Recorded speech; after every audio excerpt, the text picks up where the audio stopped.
Okay, folks, here we go. Here we go. Let's have a good show. 1B, stand by. Yeah. Gats that. Yeah, Take it. take it at midfield. Just go Go right up, now. up, Go to in. camera 3. Can you Go pull- to the gate. Thank you. Perfect. Just like that. I'll just go ahead. Yeah, graphics 2 is going to be up for the first game. Take it. Go right now. Go to camera 3. Go, yep. Let's go. Can you Go to the gate. Hurry Just out. like that. No music. I'm going to hand to Q. Sophie. Wait for it. Wait for it. Wait for it. Radio. Fine, Be on I'm gonna radio hand in the Canal Zone. All right, guys, mic check. Yeah, SPPM. go ready. Okay, Ricky, mic. Wait for it. Yep, I am ready. Wait for it. Wait for it. Wait for it. 2.5. Willie, mic check. Yep, let's go. 1B, stand by. 10, 9, 8, 7, 6, 5, 4, 3, 2, 1. and we're live. Okay, and go for it, guys.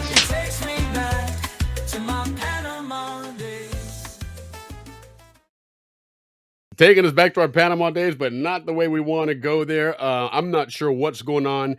We are on my personal YouTube channel. I just threw into the chat for the SCN YouTube channel. That's the one that, for whatever reason, something's going on there. I don't know if I have to unblock it and reinstall it or something, but it is on the regular YouTube channel. And again, I threw that into the chat there, and it is of course on Facebook. So,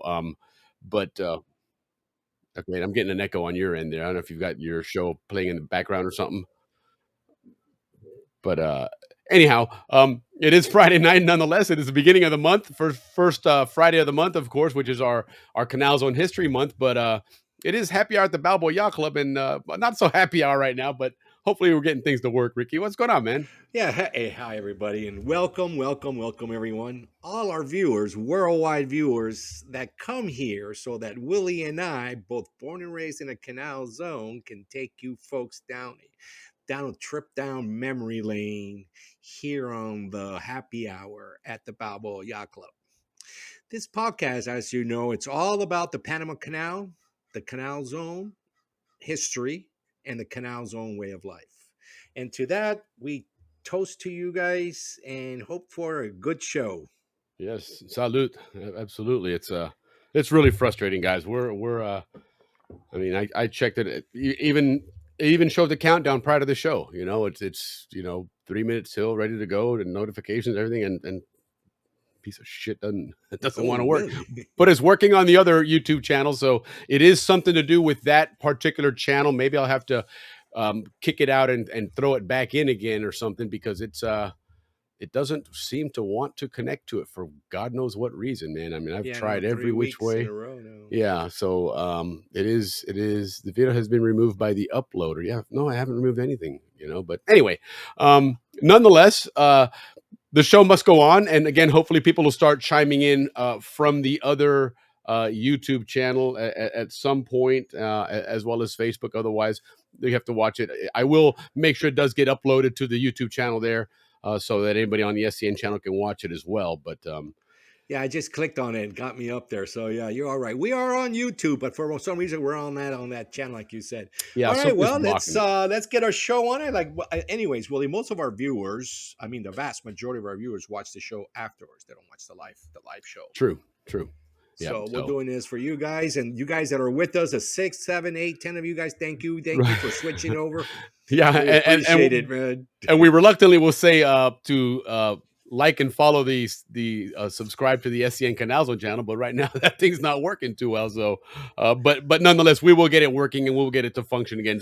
It's probably something very simple that probably has glitched up with a connection. Oftentimes, you disconnect and reconnect it, and it should start working. But I'm not going to do it now in the middle of the show. So, you're watching from you're watching from Facebook. Yeah, Facebook seems to work just fine. That's 6-8 months ago, Facebook was when it was a problem, and then now it turns out that YouTube's a problem. But in this case, I don't think again it's YouTube specifically, because it is on the other YouTube channel nonetheless. So, but either way, thank you for tuning in, and thank you everybody for joining us. One of the things that's been really cool about this show is we get a lot of people that have watched the show and really like what we bring to the table and what we offer, and oftentimes people are asking me, who does your graphics and your video work and stuff, and that's actually my own company, which is our sponsor now, and it's Canal Zone Media Group, and we've just put together a marketing plan that we're working on that hopefully we'll be launching here very soon. But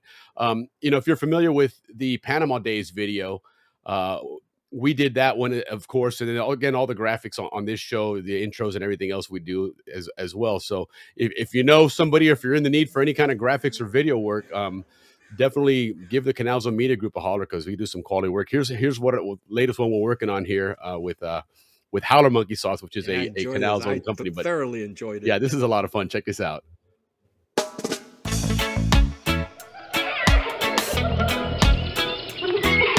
Howler Monkey Sauce sent me to the jungles of Panama in search of their new spokesperson, and let's see if we find them.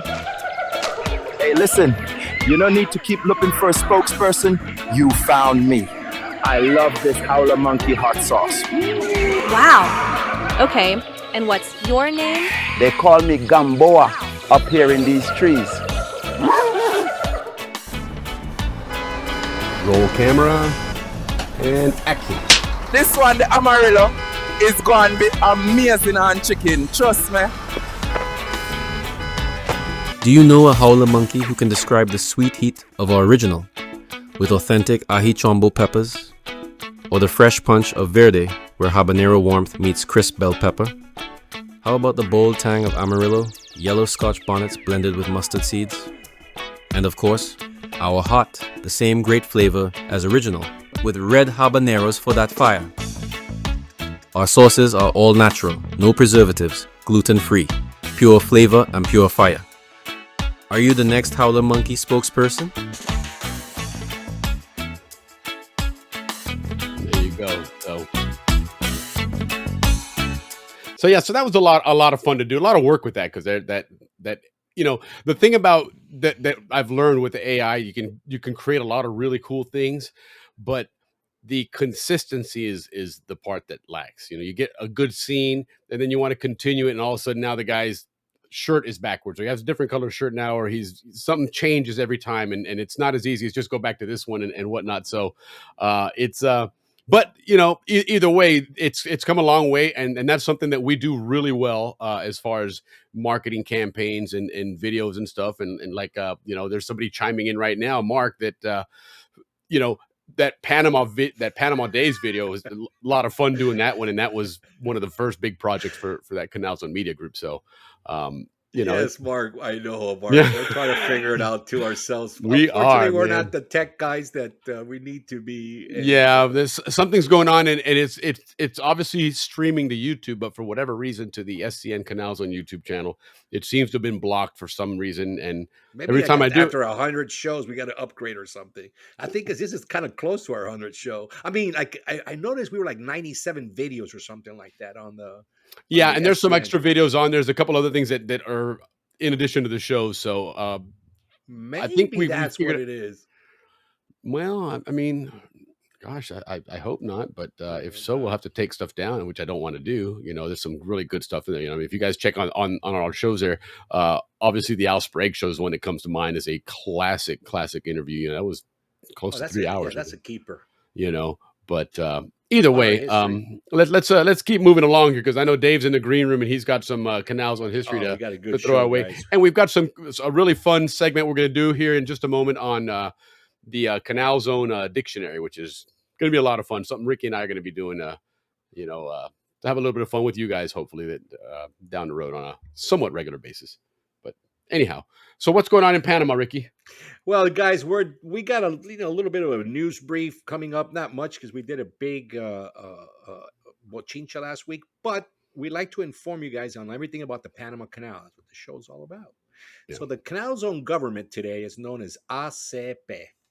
And ACP is doing a phenomenal job of not only getting ships through the Panama Canal, which is what the Canal Zone government was all about, just getting the ships through. ACP now is a major investor in infrastructure in the Panama Canal. So one of the things that we have talked about is this gas duct that is going to be providing,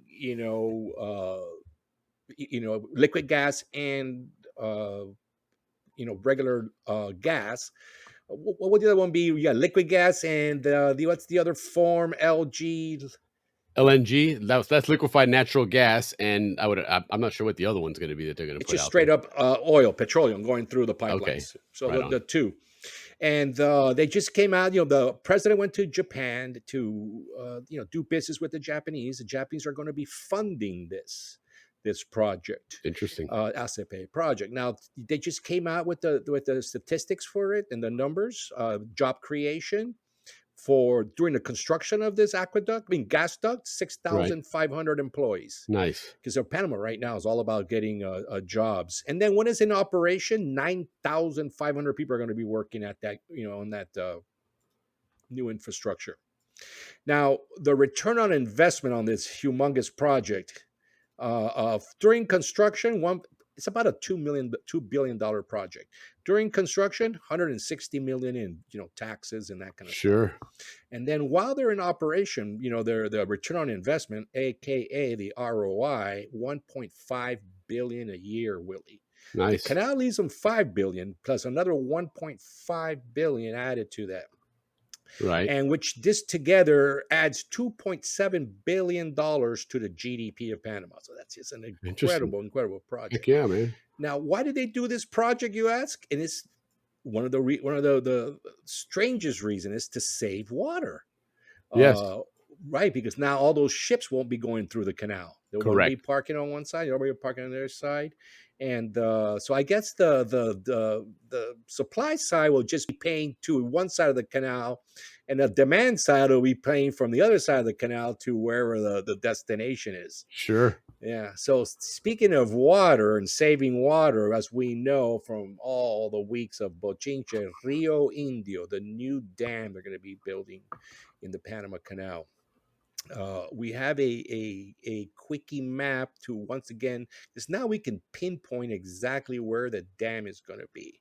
So Willie, we can get to that. Yes. Yeah. So if you can see, we're at the very northern part of Gatun Lake. At the western part, the westernmost. Oh, you're right. That would be the most western part of Gatun Lake. I mean, right at the edge of right there. Yep. It's where it's going to be coming in. And 5.2 miles or like 8.7 kilometers from there is where the dam is going to go. It's going to be, I think, right around there somewhere, right in this area here. So in this vicinity here is what you're looking at. And that's going to be a big, ginormous aqueduct taking the water down there. Okay. So it's going to be underground, buried underground. Interesting. Yes. Interesting. Now, there's always been that talk then of this area and how this is going to impact, obviously, the water in that area. But there's something else that comes into play here is that mine. So what's the deal on the mine and where's it located and all that? Okay, if you pan out, you'll see there on the left. Oh yeah, there you go. Yeah, there you go. Yeah, we have it marked. So we're quite far from there. They're like 30 miles or something like that. Yeah, let's figure that out again from this area here. Going and marking that here. Oh yeah, you're 60 kilometers. You're good 30 miles away. Yeah. And then to the river will be another 20, it'll be 22 miles to where the new dam is going to be, and 30 miles from the lake. Right. Yeah. Yeah. Because you're looking at an area somewhere in this vicinity here. So yeah, it's definitely not going to be impacting it like. Yeah, it's not going to be. Yeah. That one that we saw. There's no problem with the water. If there's ever a problem with the mine being polluted, it's too far away. Yeah, no, indeed. So, well, that's good news. And they definitely need that because, the canal's only going to get bigger, right? It's not going to shrink. So you're going to always need more water and your population's going to grow. We've seen now that the West Bank of what used to be formerly the canal zone and all that region there, Chorrera, and you can kind of see it on the map here at this point now is, back in the day, you had, Arraijan was in this area here, and then this was all desolate. And then you had Chorrera here. But look at it all. It's all almost one big, large metropolis now. Yep. Right? Almost a million people between the two places. Yeah. Yeah. And this area now is considered the suburbs of Panama City. Yeah. But now watch this. This is some little new news that I found while I was researching this pipeline. If you go like overhead there's going to be a new highway called the CLC, Corredor Logístico del Canal de Panamá, and it's going to run on the west side of the canal, West Bank. Willie, Okay. on the west bank. Yeah, so there's going to be a new corridor, new road. So think of this. This has always been the Transismian's been going around this way, always on the east side. The east side, and now they're going to build one on the west side. That's why they have that brand new bridge. Sure. There's going to probably be a crossing right there where it says Escobar. It's going to be a new bridge right around there. Okay, where to the left, to the left. Keep going left. Now go up. It's right by the leg. Go left. Oh, there you go, Escobar. Right there. So there'll be a crossing there, and then all the way down to Rodman. So just follow Empire Range, all the way down the Rodman. So it's gonna be going down Empire Range, guys, and then hitting Rodman, because Rodman's gonna be a new port project. Because that's like the gasoline station. Yeah, that's one has the actual fueling capabilities that the U.S. Navy had back in the day. Yeah, so it's gonna be a highway that connects it all the way from the Atlantic side to there, guys. Interesting. On that west side, called the CLC, Corredor Logístico del Canal de Panamá. Right, so it's going to be probably just for semis, to get back and forth. Sure. Because they're investing in a lot of ports up in Cologne, 5 total in Cologne. Correct. And then 3 in the south. I mean, in the Pacific. And the 3 in the Pacific, you already know Corozal, right? And now they're going to expand Rodman, and then just north of Rodman, which we know as the French Cut, they're going to expand into there for mostly for container storage. Okay, interesting. Yeah.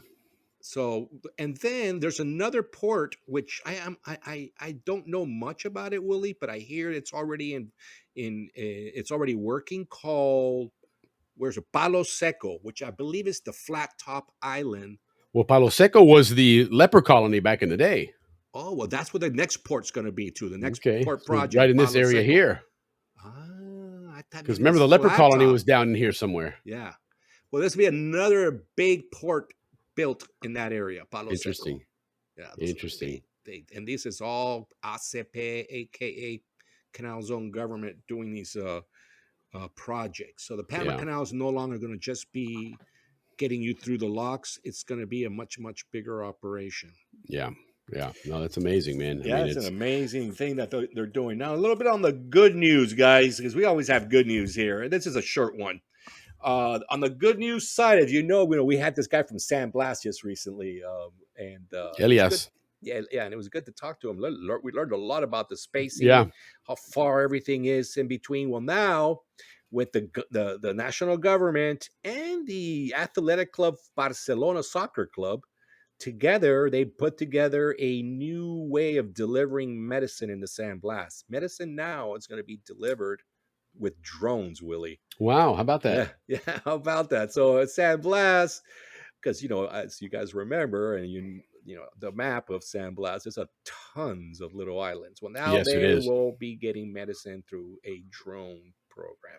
Very good. Good for them. Love it. And then, of course, Meyer. We always got to give you a little Meyer update. Yeah, certainly. What if Meyer became a influential when he put together this app called Cryptex, which is right before WhatsApp. Before WhatsApp came up. Yeah. And it's kind of the same thing, protected, encrypted messages, etc. So he put together this sports app aimed for Panamanians, where it unites Panamanian athletes, which you always hear the poor kids never have, support, money for they can grow. Well, Panama's always had great boxers, now soccer players, baseball players, etc., football players now too. Yeah, right. He has this new app that puts together Panamanian athletes and the private sector for sponsorships. And it's of course it's called he's got a name for it. What did I write it? I'll get to it. But what it is all about is getting scholarships paid for by the private sector, logistics, almost like crowdfunding for scholarship opportunities. And yes, for all the Panamanian athletes, logistics, training, and that's where did I write that? what the program is called. Sorry, guys, I wrote it down somewhere so nice, and now I can't find it. Putting the private sector and athletes. So that's what we have on good news. Another good news from 5Sep, and this is it, Willie. We'll be wrapping this up. Is they have frozen the fees for transiting the canal this year, so they won't be raising their fees until September of next year. So I don't know where that came from, but that is what we have. No fees increase for this year. Normally they go up a little bit, with inflation. Yeah. Yeah.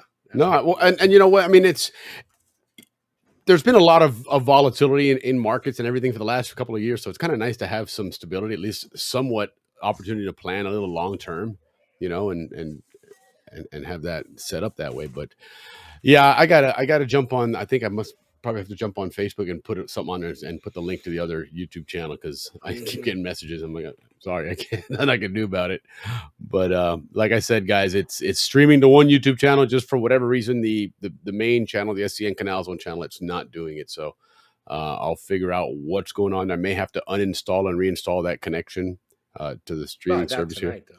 No, yeah, definitely can't do it tonight. And we got Dave on standby here. I think what we can do, Ricky, is do the Canal Zone dictionary maybe next week, or what do you think? I mean, because it's yeah, we could do it next week because it's a big thing for us, so we want to make sure we kick that off correctly. But before we go there, guys, all the Zonians are getting together right now in Jackson. A big group of Zonians are getting together right now up in Jacksonville for the Arthur Egger Golf Invitational.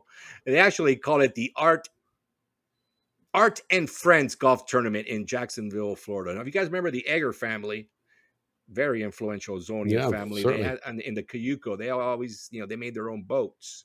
They had all the most, like the Upmost, Almost, etc. A bunch of most, 4 or 5 of different boats. Yes, that's what is going on right now. It's a 2-day golfing event. Today's the first day is at Queens Harbor Yacht Club and Yacht and Country Club in Jacksonville, Florida, on Queens Harbor Boulevard. Right. And that's happening today. It's probably over by now, and they're all probably watching the show. And then tomorrow they'll be teeing off from Cimarron Golf Club on Cimarron Road in Jacksonville, Florida. Nice. And then on Sunday, you can golf as well, but it's mostly all the guys getting together, guys and girls getting together at the Ember Iron Restaurant.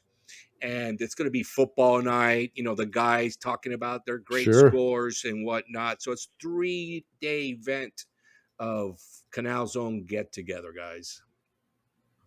That is the map, Willie, of the lake. Yeah, that was the lake map there that we were talking about there. That feed section there for the river, kind of gives us some perspective. So, and the truth is, guys, even without the canals, Panama's growing. The water is certainly used for the canal, but you also need water for a population, and so you're going to have issues there regardless. It's not always going to be just a canal that's having that impact on the water usage. As your population grows, you're going to do that as well. So anyhow, cool. Well, listen, let's move right along here because we're actually only a few minutes behind for Dave because we went ahead and skipped that Canal Zone dictionary. But that's going to be a really cool segment. Basically, what Ricky and I are talking about doing here is this dictionary of the Canal Zone that Carl Berg and Pat Dempsey Probst put out. Fantastic publication. There's a lot of really cool information in there on just terminology of the Canal Zone in Panama, right? And so we want to do something with that where Ricky and I will each pick 5 words in that dictionary and throw them out at each other and see if we can understand or figure out what they are, right? And in some other cases, if we pay attention every first Friday of the month, we'll learn something from Dave Dahlstrom that we may turn around and use as our answer on here. But anyhow, we didn't want to rush it because of all this stupid crap with the YouTube channel. So we will definitely kick that off next week, and we got a cool little intro video on that as well. But in the meantime, and I keep remembering that I got to work on putting together an intro video for Dave. Dave's been one of our longest guests on here, and he doesn't have an intro video. I just thought about that the other day, so we definitely got to get Dave one. He certainly has earned one for sure. So, but anyhow, Dave, happy Friday to you, man. Welcome aboard. How you doing, guys? Hello, good to be here. Yes, indeed. So that dictionary, Carl sent me a copy of it. Yes. and it's amazing how much stuff is in there. I think I found like 3 words that maybe he could add in there. I mean, it's pretty good. But Ricky, you just taught me one. The most isn't in there. Most has to be in there. I mean, Right. everyone, that's a Zonian word. I was in the utmost and I was in the daddy most. You Yes. know, that They had quite a few offshoots. Yeah, stuff there were like several stuff like modes. that would be in the dictionary. Like things that are, Zonian centric that only, when you say the most, you know the eggers, right? Right. Hmm. There's a direct Yeah. association. Yep. Yeah, no kidding. That's a And good and point. you probably were out front in that one of those boats. Oh yeah, Right. those were always Yeah, they trophy were boats. I mean, well Yeah, done. That's we right. we did we did pretty good. I came in 7th place in the co-ed total, and then first place co-ed in the utmost. Yeah. Yeah, it's definitely not So there. it was pretty good, Yeah, no Seventh kidding. seventh place out of all those. There's a lot of Yeah. good crews out there. Yeah, no kidding, man. No Knock kidding. off the Nick and the due process, and it's like only You're in 4 good others shape. beat us. Very true. That is very true. So Dave, how's everything going? I know we just saw you recently because we had our mid-month Pan Canal celebration, Yeah, but we're gonna be picking up sort of on that whole teaching stuff still, but then you started bringing up some military stuff, which I yeah. thought when you mentioned that, I thought, wait, you know what?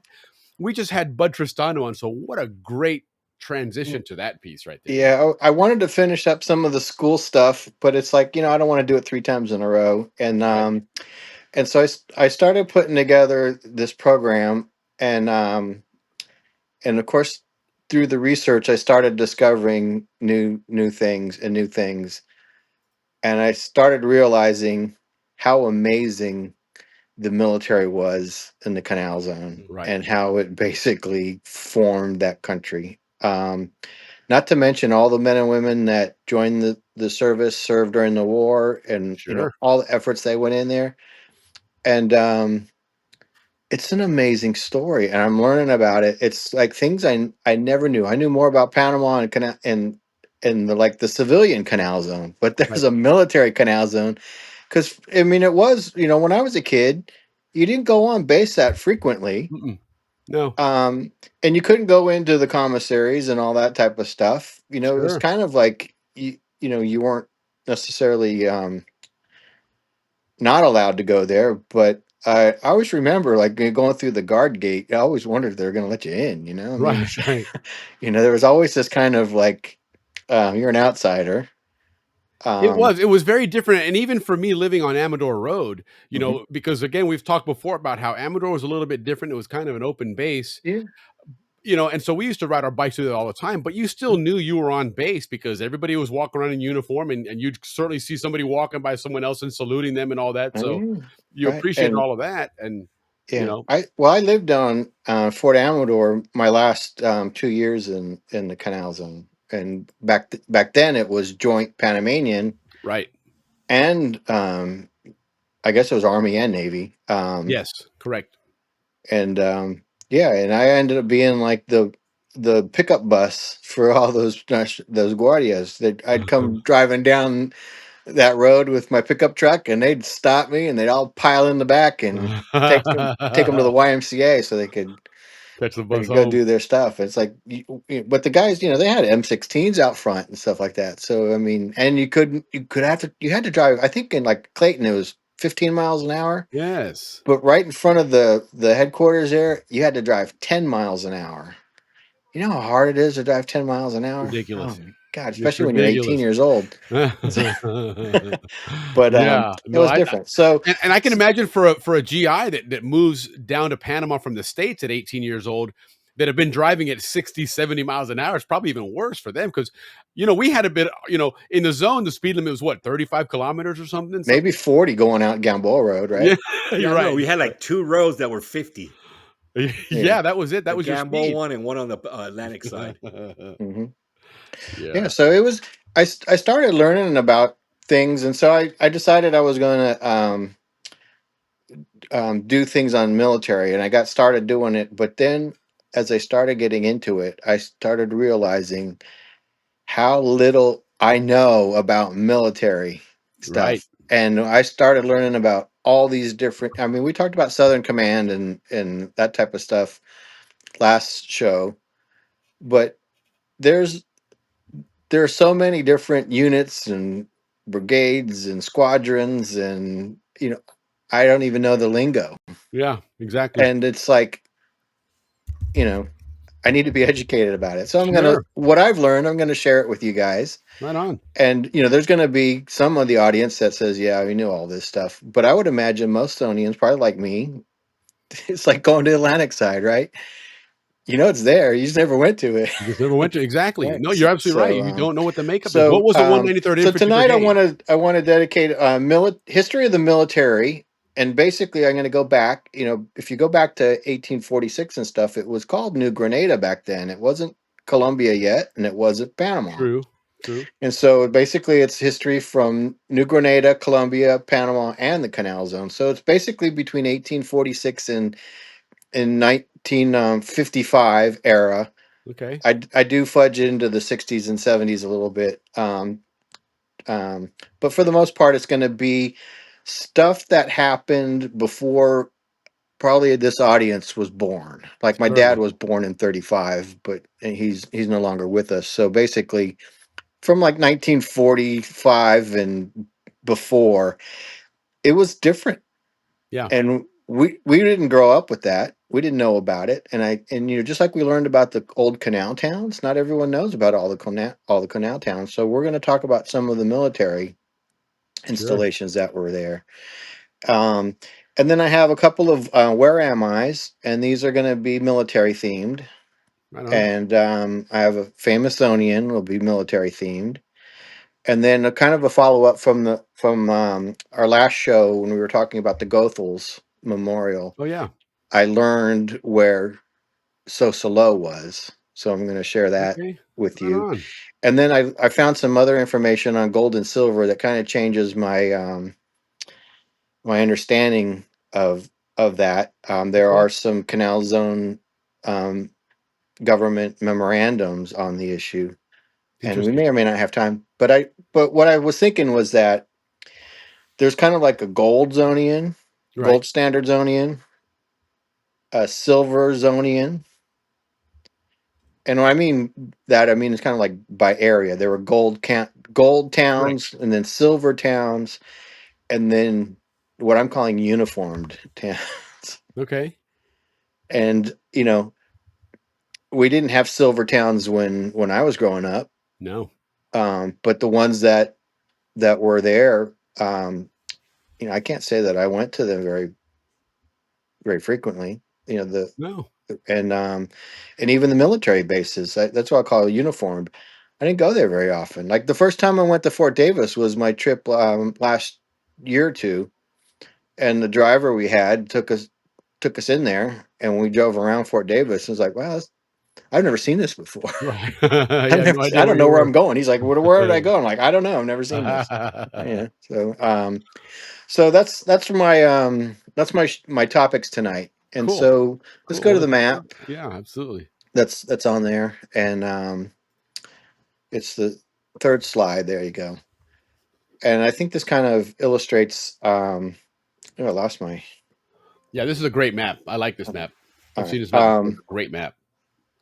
Um, but it kind of shows the red areas are the military installations, right? Yeah.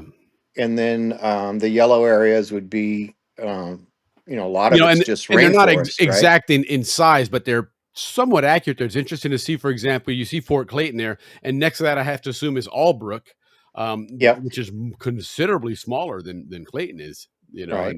and then Amador, which was a joint base, and it still was interesting there. But then on the other side, you have Howard, and then you have Rodman is incorporated in that, which is Navy, and then you probably had Empire Range, which I'm assuming was Army.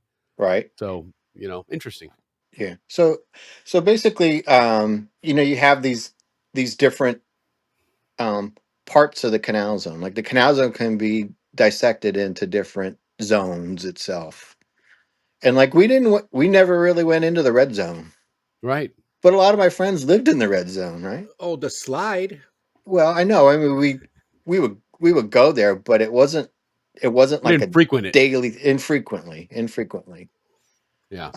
Like we all went to the Amateur Officers Club, and we all went to the yacht club, right, in American Legion and stuff like that. But Yeah, there, amateur you know, was easy to get in. That was never a problem. yeah, yeah. I'm We saying that never was like an open anticipated to get base. stopped. Never.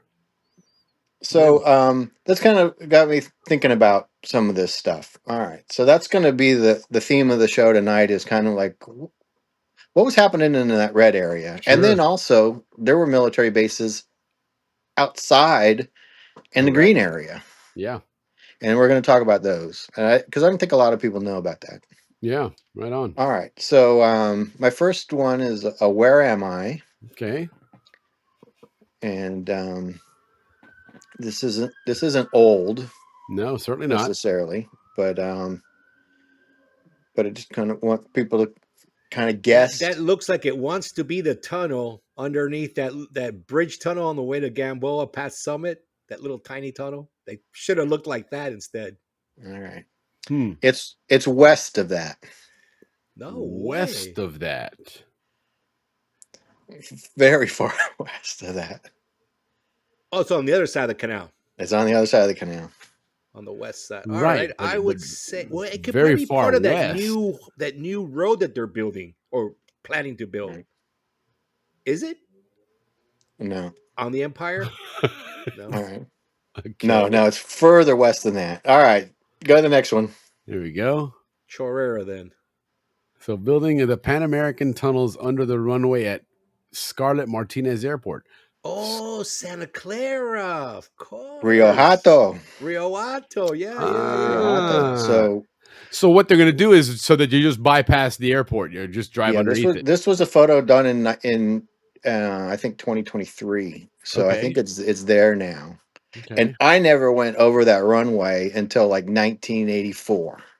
Interesting. You know, I'd go to Santa Clara all the time. That was our go-to place when I was a kid for Right. going to the beach and stuff. And the Coronado, and then later El Palmar. But we never went past Santa Clara. Right. And it was just past it too. It wasn't that far Yeah. past it. So it was the first time I went to Vanau, and we went and it's like, what do we do? We're driving over the runway. It's like, you know, okay. I didn't know there was a base there. I heard Rio Hato, but I never realized it was a military base. Yeah. And then by that time, the Panamanian Defense Forces had it. So sure. All right. So go to the next one. And there you see the there it is. There it is. And it goes under there. So yeah, there's a big military base there. I mean, it was huge. And we'll talk about it as we go along, but we actually dropped bombs on that for Just Cause. We actually dropped a couple of munitions. We'll talk about that. Yes, we will. All right. So the next, where am I? Okay, here we go. Next one here. All right. All right. Well, I think I know. You can see where they're at, which is still a fascinating picture. Yeah. So where are you at? Yeah. Perico and Flamenco there. There you go. And what's in that little island on the right there? What is San that? Jose Rock. Okay, look at that. And it's still there. That's awesome. You know what they call those, that all the group of islands? They used to call those fortified islands. Yeah. And they certainly were. They were. They started fortifying those in 1910. Mm-hmm. And we'll talk a little bit about that. Yeah. But look at those ships. They're right there off where you. They really are. You could actually see them if we were hanging out at the canal. If you were hanging out at the causeway, causeway, if you were at the causeway drinking beer, they're right there. I mean, there's can you aircraft imagine? carriers. Look, they're bigger than the island. Those ships. And then you have those destroyers that are right next to the island too, so they're even closer. Right. And speaking of destroyers, we have one just parked right outside there right now as we speak. Right. Hilarious. That's great. What a great picture, man. That's a great one. All right. So go to the next one. And this is just a little bit closer. This is where the Amador Beach is. That area. Yeah. I mean, you can't really see the beach. Pre-net, right? Yeah, the beach is right below the camera there. Right. But this is in between Perico and Toboga would have been to your right from here. Yep. Yeah, this is kind of looking like towards the anchorage towards Panama City. Yeah, sort of. You know what you're looking at? Like you're looking at the Perlas Islands way. Of course, you can't see them, but they're but that's the direction you're. Yeah, the only thing missing there is a shark fence. Yeah. Well, yeah, the shark fence probably out of the picture to the left. But yeah, it would have been then we. But this was an area where they parked seaplanes. Oh yeah. So I don't know if you can really tell in there, but there's a bunch of seaplanes. Yeah, I mean they look like Parked in boats, there. but yeah, seaplanes for sure. Yeah, Cool. the two on You the know, far but left, you can see the we wings on used to them. drink beer there, and people used to go Yeah. water skiing around that Swimming other all the stuff. And time. it was You know, a the Canal military Zone. base. Yeah, the Canal Zone had an airline. Remember, it was all Yeah. seaplanes. I wonder if that's All what right. they parked or whatever. They Well, that was used the those Navy guys. there. That was the Navy's seaplanes Yeah. there. That was a seaplane base for the Yeah. Navy. Yeah, the whole causeway, those islands was all Navy base. That was all Right. It armament. was Fort Grant, right? Yeah, Fort Grant. All right. So this next one, where am I? Fleet Admiral Fleet Admiral Nimitz Circle. That looks like Amador for me if it's Fleet. Yeah, I would think it's Amador. I'm trying to figure out almost, is that in front of the big Navy building? They had that big giant Navy building that they're Yeah, all right, let's go to the next one. Yes, that's exactly what that was. I love that building. Beautiful. Oh yeah. So that's the Fleet Admiral Nimitz Circle is right out front of that building. Yeah. But I never knew that was there. And this building is sometimes referred to as the Nimitz Building, even though it's headquarters. Oh, okay. So I'm like, why did they name it Nimitz? I mean, was he in the Canal Zone? He did visit the Canal Zone once. I couldn't find any photos of him, but of course, I'm also worried about AI telling me that. But Right. Yeah, I used to have this was like my stomping grounds when I was from like age 6 or 7 till 13 until about 15 or 16 actually. And you know, on that building there, the little tiny building on the right that you can just barely see, that's ended up being our post office once the Balboa post office closed. And remember, everybody got those APO addresses and stuff. Yeah. That's where ours was. Yeah. Well, when I lived on Amador, I remember every evening, you basically would have to stop because they were playing taps and they were lowering the flags. Oh yeah, that's right. You know, this is an old photo. It only has one flag, but there were 2 flags in the 80s. And you know where else they would do it is if you kept going to the right. Remember where you made that right to go to the yacht club and you kept going straight to go to the causeway, you had the baseball field there on the left. Right. And in that area they had the cannon and they would fire off. And what happened way back in the day, they had the cannon facing the Army headquarters building there. And they would throw mangoes in there. And even though they're shooting blanks, but it's still, you know, there's still a pressure in there. And it would fire the mangoes off into the building. That's why they ended up turning a cannon and facing out in the golf course because they got tired of having mangoes splattered on the side of the building, man. And you know damn well those was Zonians doing that, not the Army kids, but right. So I thought it was interesting that they have this Nimitz Circle and Nimitz Building and stuff. And the only ship that couldn't go through the canal was the Nimitz. Right, go figure. It's too big. I wonder if it can go through now with the new locks. I would think so. All right, so now we can do famous military edition, famous Zonian military. Which famous Zonian served as Commander, Nimitz Carrier Strike Group, and Chief of Staff, U.S. Southern Command? Okay. Canals on Nimitz. So that's where I got the Nimitz connection on in there. I'm like, all right. Oh, I all know right. Navy command. I got a famous Zonian. I typically wouldn't do this, but I said, what the hell? I'm going to honor their service. Heck yeah. And maybe many Zonians may not know this. So, well, let's. Which famous Zonian? Famous Zonian. Well, let's see here. That was a served as Commander, Nimitz Carrier Strike. So it had to be recent. It wasn't back in the old days because the Nimitz Carrier came around in the 80s. Let's see here. I know when I was it John McCain? No, when I lived in Puerto Rico, the commander of that John base McCain was on the what was he on? He was on the Forest. I want to say. Name. Famous Zonian that was in the Navy, Carrier Strike Group, Chief of Staff. Yeah, we're making them famous. Oh, okay. Well, of course, that's what the show does. All right. Yeah, no, I'll take a pass. I can't. Yeah. All right. Oh yes, she's been in the news recently. Yes. Unfortunately or fortunately, I guess, depending on how you want to look at it. But well, Navy Vice Admiral Yvette Gonzalez Davids had some distinguished posts. And then she's a Balboa High School grad, 1985. Yep. Wow. And Mhm. so I went to school with her. Yeah. She was the first female administrator at the United States Naval Academy. And then, like you mentioned, she just was reassigned to be Deputy Chief of Naval Operations for Operations Plans, Strategy, and War Operations at the Pentagon. Holy cow. Yeah. She's quite an accomplished service person. Thank you for Yeah. serving. And yeah, that's awesome. And so she was deployed in Desert Shield, Desert Storm, Iraqi Freedom, and Enduring Freedom. And someone So, we were running around with in high school. I mean, that was during our time. It was. Class of Absolutely. 85. And, Yeah. That's so, cool. yeah, thank her for her service or sacrifice. indeed. And, it's That's awesome. still doing it. So then I just got added one more photo, and this is There you go.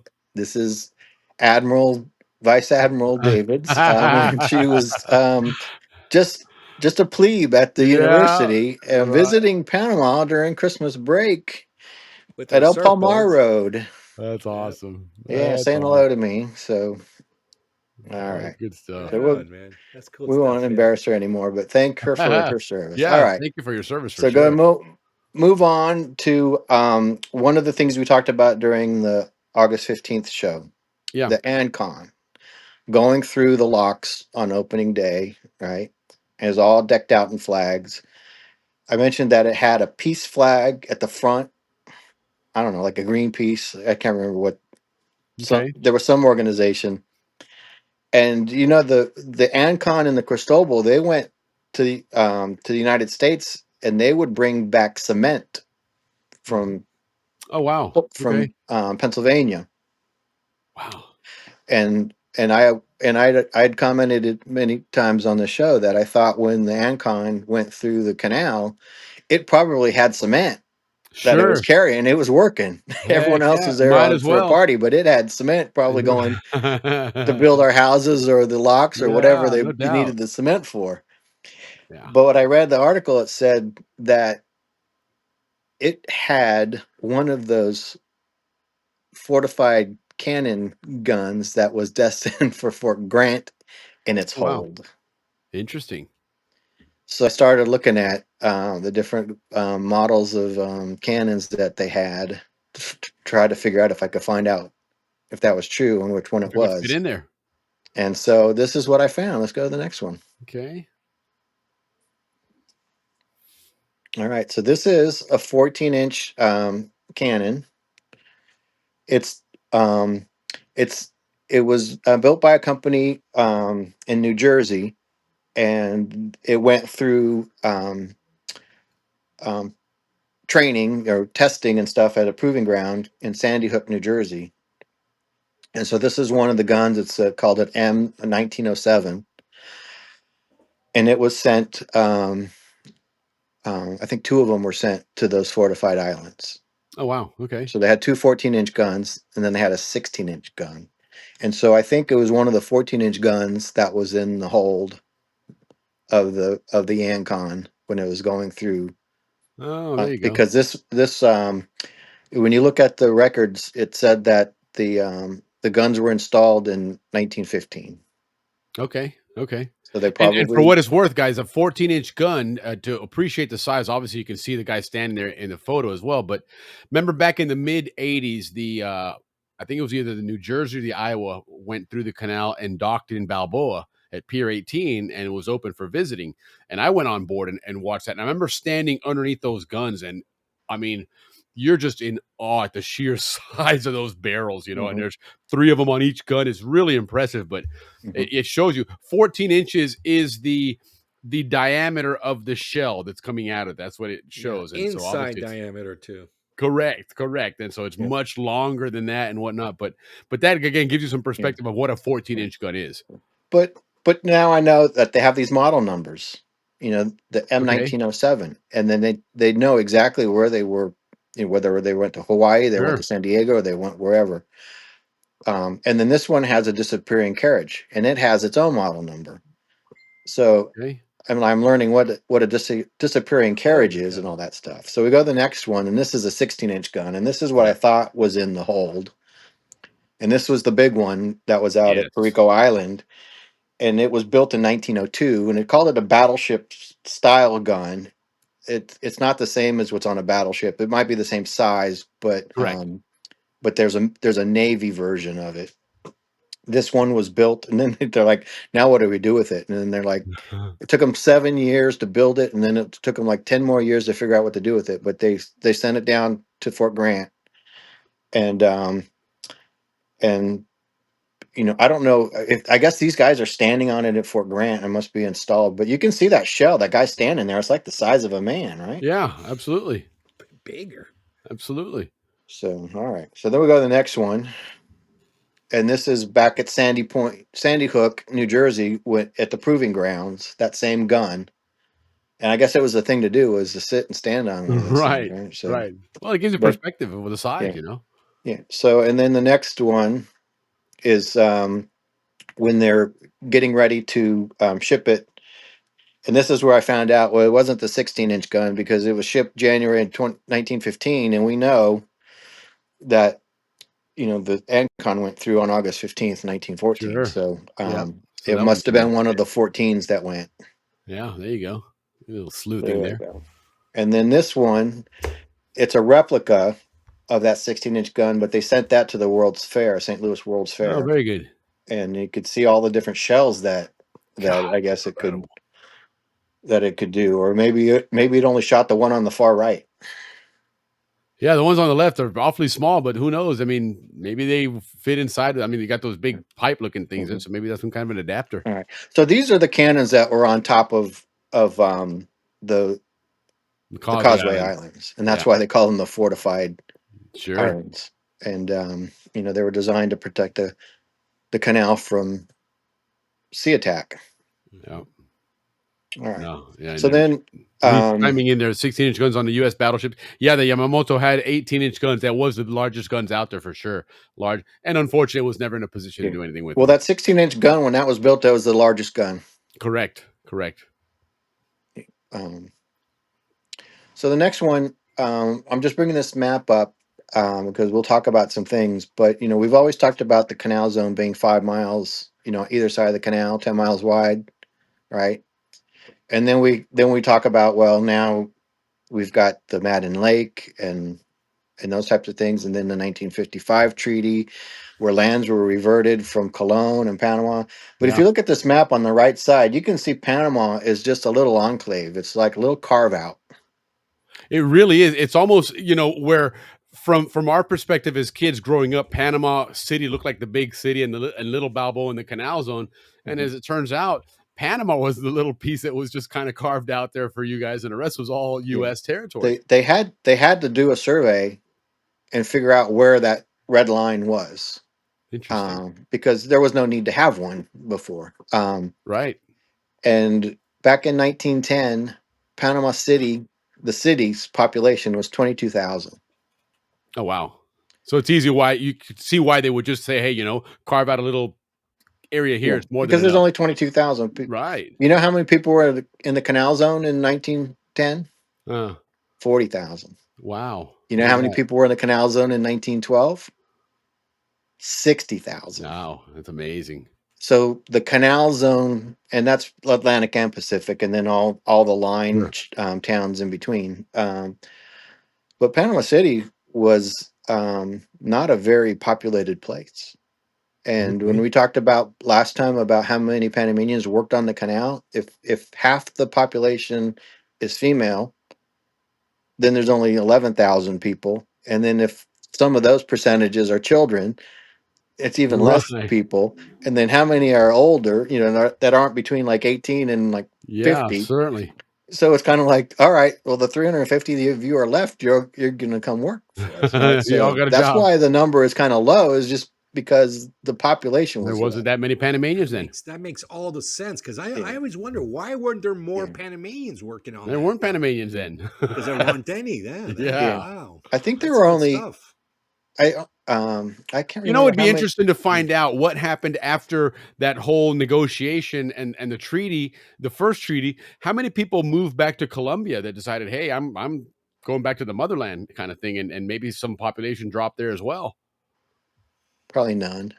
Well, I mean, because remember that was a big civil war. You were either on Yeah, one I side or guess the other. So the ones that were related or were employed by the Colombian government maybe the went back. military or whatever. Yeah. yeah, But I guess it depends on which side, because Panama was more along on the liberal side, weren't they? Yeah, correct. That's how my family came over because of the Correct. And liberals. so I'm wondering if and so when that happened, any of the ones that were on the conservative side, they probably got the heck out of there. yeah, but if you look at the population, it's not until like 1950, 60 where they had like 60,000 people in the city, or it wasn't Well, a whole lot of people. no, and in fact, if we hadn't run out of time, I was going to bring up a quick little segment that I saw earlier this week, that yesterday, September 4th, in 1957, was the birth of the 1 millionth citizen in Panama. And they made a really big deal about it. They gave that person 45 acres of land, free education, all the way through college and everything. And it's interesting because the land component, they didn't give it to them just a few years ago. But All right. it So was let's a go to the small next one. population Let's go to then. the next one. All right. So this is just kind of a zoom in of Panama City. You can see that it basically where Amador, Gavilan area, Balboa, the limits area was called, going over to like Ancon, that area, Right. that was, it wasn't a very large area at all. No. All right. So go to the next one. And real quick, Ricky, look, there's Palo Seco. If you look down below, you can see where that's cut out. You were talking about that port earlier. There's Palo Seco down there, right off the water there. The flat top. It shows up on the next map too, on the very, very bottom right or bottom left. Okay. But when last on the 16th, we had our Maryland Zonian picnic, Right. and where we had it, the residence is literally across the street from the Naval Academy, so you can see the Naval Academy right out the front window. Oh wow. But one of the Zonians that I met there said that her father flew them down in a one-engine plane in 1952. Wow. And they flew into Paitilla Airport, and then they Sure. lived there around Punta Paitilla. And I said, "Oh, you got there when it was still Canal Zone." He's like, "What are you talking about?" Paitilla. Look I at said, that "Yeah, right they there. reverted it in 1955." Paitilla was And she's like, "I never knew that." That's amazing. So, but what I find strange on this map is that Paitilla Point on this map is still shown as being part of the Canal Zone. So I've got to think that it's a mapping error, Could or I'd be. have to figure out when Paitilla was reverted, or maybe it's Sure. still ours. Wouldn't that be interesting if it maybe. remained and nobody ever said anything about it? I It's don't know. part of the Maybe, Canal maybe Zone. How no. many I mean, people in it Panama don't happens, even right? know that? You just pay Sure. somebody to look the other way, Yeah. right? All right. Nobody So says all anything. those Chico Plásticos from Paitilla, they're all Zonians. They They're didn't all even know it. Zonians, yeah. Every last one of them. But on this map, everything like past Bella Vista on there was Canal Zone at one Yeah. point. Yeah. That's No where my kidding. parents grew up, Bella Vista.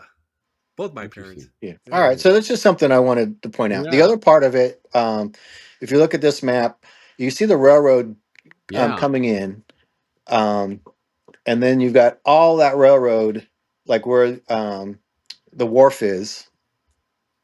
You can see that. And back in the day, the Panama Railroad, when it was first constructed, that was the terminus of it, Right. in Was that in Panama area. City. And the Panama Railroad owned all that area that's track and white.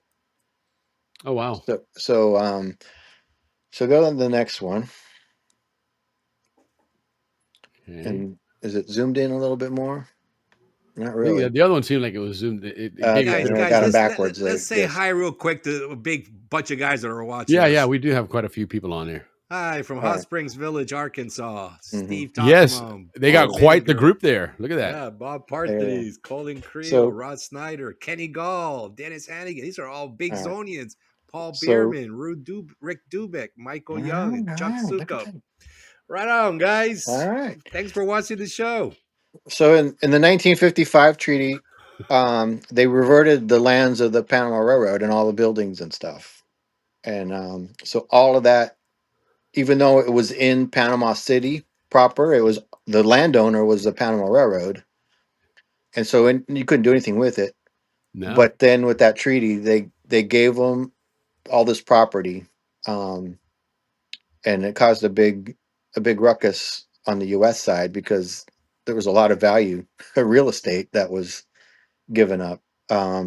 You know what's But so interesting that about this map, Dave? If you start looking carefully, guys, and you pay attention to what you're seeing on the screen there, you see where that little compass is in the water there. If you look directly across that, past those railroad tracks, where you see those red buildings, that's Ancon Hill. That's like the Gorgas Hospital Gorgas, area. yeah, right, exactly. You know, and it gives you an idea of how that whole red area there is actually Ancon Hill. And if you can kind of envision Mhm. the backside of that was Gaylord Highway, and where what we knew the train station where it ended in by Frangipani was shorter than this. This is the original length of that rail, like Dave says, went all the way out to the water. Yeah, That's pretty cool. so go to the next one. Next one. All right, so this is that same area, and you can kind of see where the streets now start getting filled in later on when it became part of Panama. They started filling in the streets there, the Calle 30 and Calle 21 and those types of things. But you see the one building on there called the Freight House. Keep that one in mind when I show you some photos Yeah, later. and something interesting here. You see the Tivoli there on the left. Oh Um, yeah. yeah. Nice. So go to the next one. And so this is kind of zoomed in a little bit Oh more, and you yeah, can see the Tivoli yeah. on the left side. You can see Ancon Hospital on the left side. What I thought was kind of interesting, also, Ricky, if you look at the on the left image on the very bottom, right at Columbia Road, Yeah, I see it. that building, that is the one that we had on the last show. That was the district court District or Court. the Yeah. courthouse that was going to be the Correct. governor's mansion. Yes. That was that building that's that building right there. Yeah, and if you follow that one that just says road on it, it comes in it and it empties out on 4th of July Avenue. See that? Yep. Yeah, it's closed, but Yeah. you can see it still. There's some Yeah. homes up in that area too. Yeah. And then what I also found interesting is that we always called it 4th of July Avenue, right? Mm-hmm. And this one is labeled Tivoli Avenue. Sure is. So I never knew it was called Tivoli Avenue before. And then the other thing I see in this, and this is why I have the image blown up on the right side, right in the middle, across from the Tivoli Hotel, Parque de Roosevelt. Mm-hmm. We always called it 5th of May Plaza, right? Yeah, that's where the I never National knew it Assembly was is. called Roosevelt Park. No, that is that. No, I don't think that's Cinco de Mayo. I don't think that's. Yeah. This is the one. This is the one that's by the bus terminals, the big giant park. You can see the bus terminal there. It's right in front. It's Yeah, where the because National Assembly is. if you see where that road that says Sandblast Street, if you go up Yeah. north there and then that road hooks down, that's where the old Pan Am building was, and it would Yeah. make that road down that way.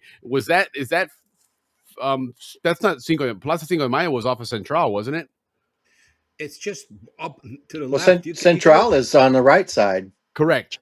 If you look at the left map, Yeah. then you see Parque de Roosevelt, and if Yeah. you go on the all far right and then down, you'll see the train station. Yep. It's darkened in right there. Yeah. Yeah. So that would be where the National Assembly is, Right. where all the legislators work. Okay. Well, either way, I didn't know there was a Roosevelt Park there. Right. Yes. Yeah. And the Tivoli, and of course, when Roosevelt went to visit, he stayed at the Tivoli, and then they had a procession from the Tivoli down to Cathedral Square, where he had a ceremony. So they went down Central. So he actually went through that area on his visit, and I guess it was a symbolic gesture to name it after him. Yeah, of course. First president, the U.S. to leave the country to visit a foreign country. Absolutely. And he was the president when Panama came to be, and kind of helped him out. Yeah. So when I even get amazed when I look at maps, I find things that right. Different maps have different things. Yeah, All we right. love So maps now. We're doing maps. we'll go on to every the next week. one. Yeah. So when did the first U.S. troops first deploy to the Isthmus of Panama? And I have to say Isthmus of Panama for the reason when I started. They have New Grenada, we have Colombia, we have look at Panama. you. Okay. First deployed to the Isthmus of Panama. So in that, it would, I guess it would have to be then 1885, I would have to guess. No, remember they were there for the railroad. Yeah, but that was Grenada then. It wasn't Isthmus of Panama. Oh, the Isthmus of, that was the, yeah, you're right, 1885. I would assume. I could be wrong, but that's my guess. Interesting. Huh. God, they've been there a long time though, man. Holy Okay, right. Master. What is it, Master? All right, and we got Noyer Garcia's chiming in there. He's the Panama Railroad historian. Well, I don't know what happened to my notes. Oh no! So let's see here. Drum roll. Here we go. But basically, in 1846, the U.S. signed a treaty with New Grenada, and basically it said that they would be able to. I think it was the Bidlack Treaty, Milano. Bidlack Treaty, 1846, that basically gave the U.S. the ability to cross the isthmus. Oh, okay. You know, the U.S. had just acquired California. Okay. And it wasn't yet a state. And so they were setting up a way to cross, you know, unimpeded. Basically, New Grenada gave them that ability, and then there was kind of an agreement that they would keep the peace. The U.S. would. And those troops were there when little protection 1903. They were there in 1903. Yeah, no doubt. You know, guys, so then that's in go ahead. Right. So 1852, you know, we learned about Grant, and he was being sent to California, and so they were going through, you know, before the railroad. So they had to go through, you know, do the mules and do the canoes, and they decided to march. And we know that story of how many of them died. Over 100 died. Some of them buried on those islands on the causeway. Grant spent time on those islands on the causeway, weeks waiting for the ships to come to pick them up to take them to San Francisco. So you know, it wasn't there as an official capacity. I mean, and when he was there at that time, they were actually islands. There was no causeway. Right, exactly. You actually had to row or sail but out. that was one of the first time U.S. troops actually set foot in there. And there may be others, but so that's why I put in 1852. So B could be right too. And then C, 1856 is after the railroad was completed. The railroad was completed in 1855. We have the watermelon riot. How about that? Didn't you talk about that last time, Will? I believe there was a brief mention of it. Yes. All right. So now the railroad is open. You have a bunch of 49ers going over. Right. And like 1,000 people came over on the train waiting for the ships, and there's no ship. Uh-oh. Or they had to wait for the tide to come up. You know, one of those types of things. And right so on. that market where the train, you know, depots are that we saw in Panama City. Some American like takes a piece of watermelon from the vendor and doesn't pay for it. And of course the fight breaks out and shots are fired. 15 Americans were killed, 4 Panamanians were killed, and then like 50 people were injured. And so they asked for the U.S. to come in. The Panamanians got the win on that one. They asked the U.S. to come in and restore order and keep order. Oh, that's fantastic. So there's your trivia, guys. The first Panama-U.S. war. Who won it? Panama. I love it. Well, it wasn't soldiers that were killed. It was passengers. Yeah, that's true. It was passengers. Oh, okay. Yeah, I mean there were people waiting, that were crossing the canal to go to California. What year was that? 1856. The Royals weren't there yet. So then in 1885, there was there was the Colombian Civil War, and I guess the Colombian troops were preoccupied, and there was some unrest, and they asked the U.S. to come in and help keep order. Yeah, and so Panama City side. So they did it. So then Oh, there are my notes. They're on the next slides. I didn't know I did that. All right. Okay. So then go back to the one with the quarters, Aspinwall. So this is in 1885. They had a U.S. garrison there, and you can see all the soldiers that are there. I think there were like 287 of them back then to keep the peace.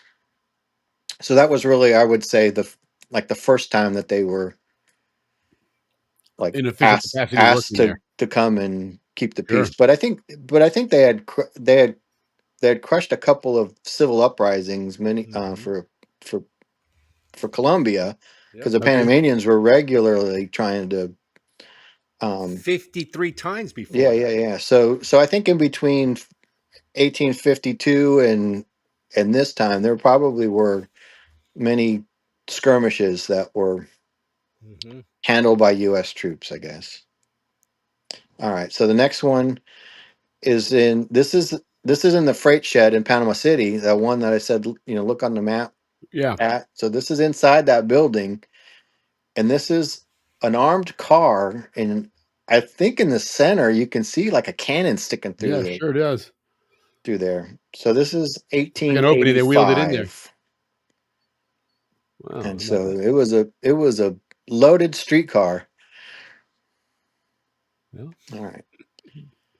Okay, so the next one, we're kind of getting going a little bit further. In 1904, 1914, basically through the construction, there was the Panama Canal Guard that was set up, but Okay. they also sent in like Marines. The Marines were there actually. In 1885, one of the first lieutenants that was sent there, his name was Elliot. I can't remember what his first name is, but he ended up being the 10th commander of the U.S. Marine Corps Okay. later on, and I believe Camp Elliott that was on the West Bank was named after him. Okay.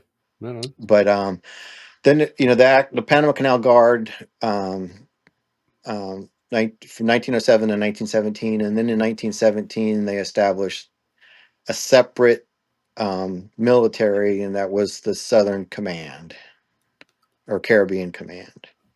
Right. And this is where I need a flow chart that's a mile long, because all the acronyms and different military um, brigades and regiments and all that other stuff. It's squad. I can't keep track of all of them. Right. There's so Yeah. many of them.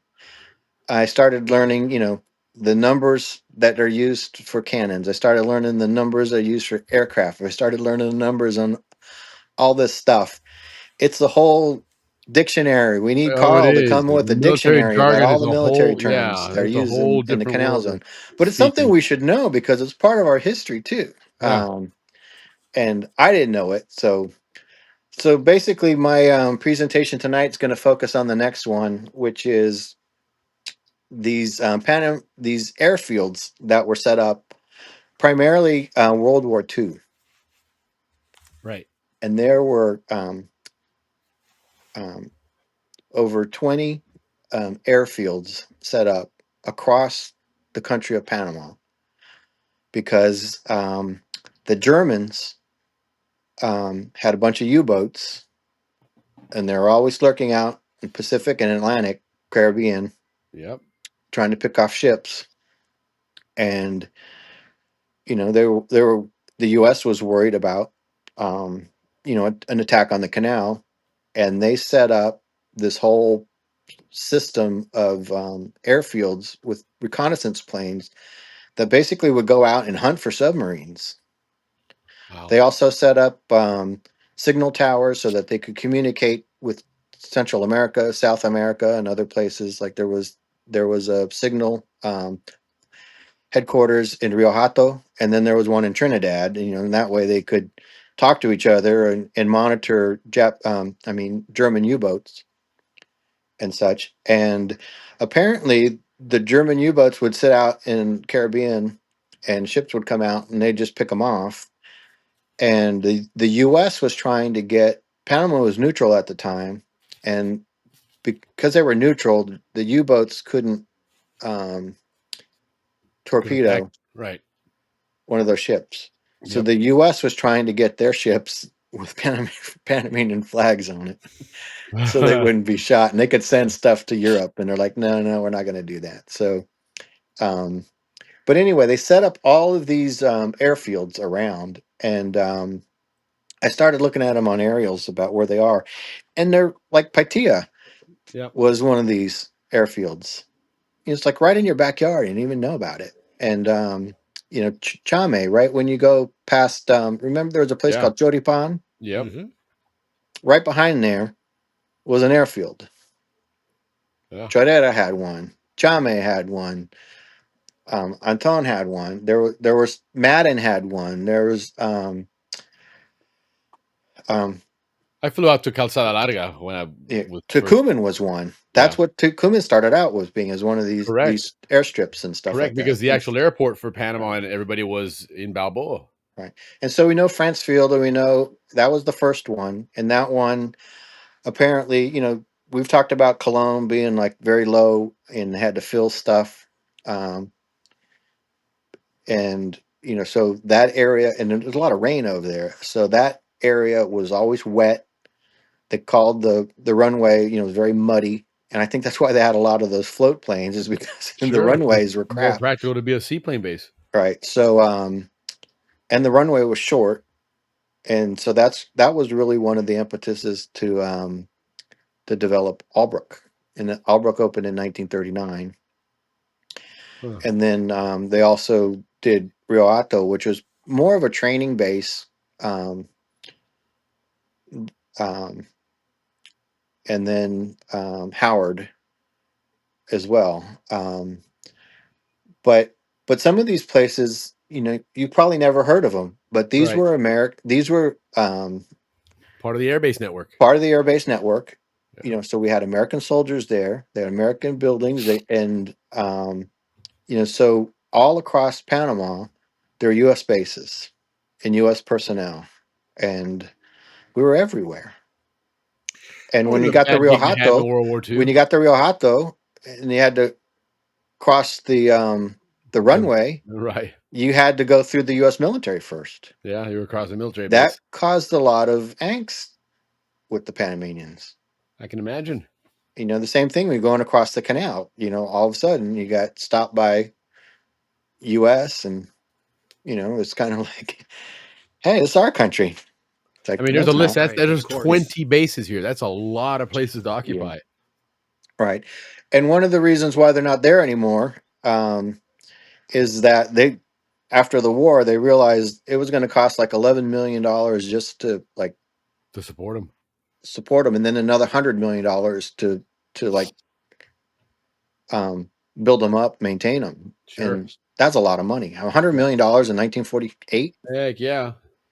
No, but so let's go on down, and we'll see what else we got. So this is kind of a map. I don't know if you can see it, but basically all along the highway Yeah. that you're seeing David, Las Lajas, La Mesa, Pocri, Chitre, Aguadulce, Rio Hato, San Jose Island, Ray Island, Chorrera, Madden, and some of these other places.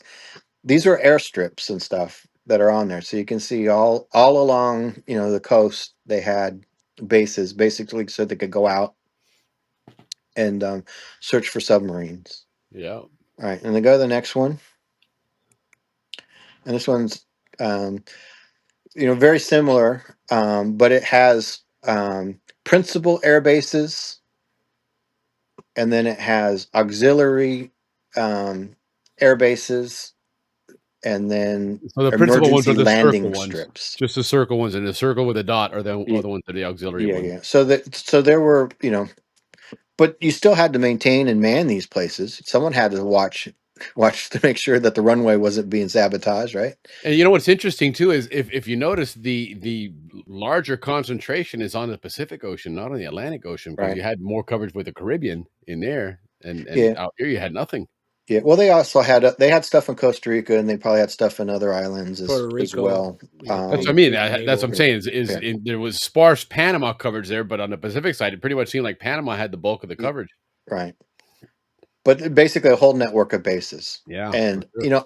I heard about Rio Hato later on, but I never knew that there were 20 other bases. Right. I never knew Tucuman was a U.S. military base. I never knew Paitilla was a military base. Or the Canal Zone. Yeah. Yeah. Yeah, and So that one you see that La Jolla, whatever, Pacora, that's actually Tocumen. Because that's in that area. That town of Pacora is right next to Tocumen, next to the right. airport there. That's All cool, right. man.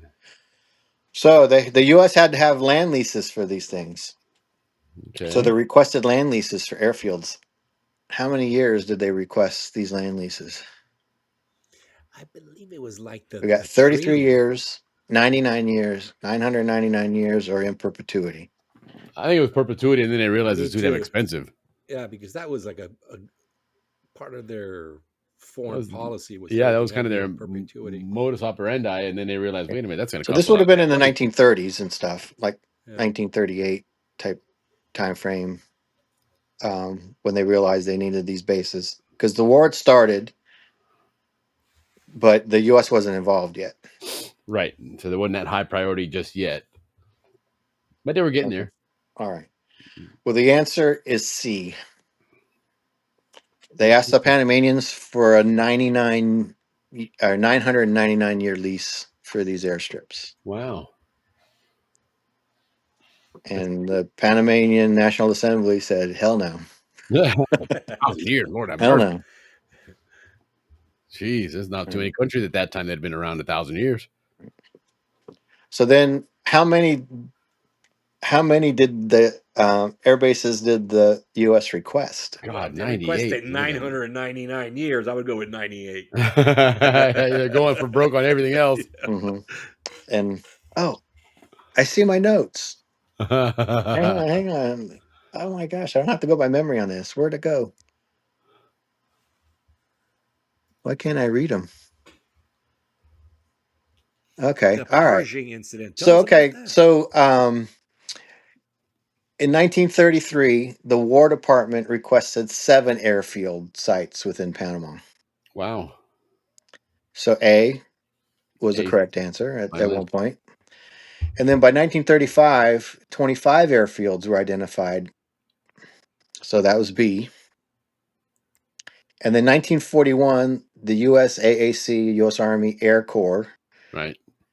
made use of 60 different landing areas. Wow. So they didn't all show up on those maps, but they probably had to have places for planes to land, right? I mean, Certainly. that's, you go up, you got to come down. You can't always come back to the same spot. No. And then during World War II, the U.S. operated 22 air bases in Panama, and that largely is that list that we looked at earlier. Okay. Yeah. So that's D. And then after 1947, the U.S. returned 98 defense sites and negotiated lease extensions for 36 sites, including Rio Hato. And so, for example, Toboga had a radar on it, so that was a defense site. Yep. And To so to I'm this sure day, they have radar on it. radio tenor attendants probably had anti-aircraft guns and other types of things. So that's where it comes down to. So we know the Canal Zone, but the U.S. actually had influence or had facilities outside the Canal Zone Throughout that the were whole distance. military related. And that Toboga's always had a radar on it. To this day, the main Mm-hmm. VOR navigation radar for aviation is All right. Toboga Island. Okay. All right. So now we're going to go talk a little bit about Rio Hato Army Air Base. Basically, 1930s to 1948 is when it existed, and then we'll come back and talk a little bit about what happened to it in 1989. Yeah. Okay. All right. So this is a picture of the flag being lowered at Rio Hato Base in 1948. So this is basically when they were closing it down, and just thought I'd start with that because it's no longer there, but it used to be a military air base. All right. So next one. And one of the things that I struggled with was finding any photographs of these places because I guess since they're military installations, they didn't really have a whole lot of photographs. And so the if I found a picture with a building on it, I put it in here, so you could see it. But you could see there's not a whole lot of there. This is Rio Hato Air Base. It's just like a little. I don't even know what it is. If it's a maintenance yard or a headquarters or barracks or what. But it's pretty desolate. It's probably all of the above. Hmm. All right. So the next one is that all these pit photographs are in black and white. Right.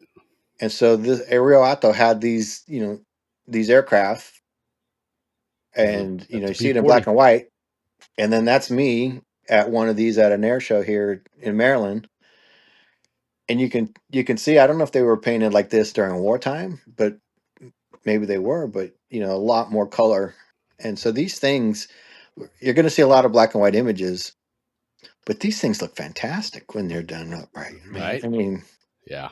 and they got to be loud as Oh yeah. So unfortunately, I didn't colorize any of these things, but this was one of the aircrafts that was at Rio Hato,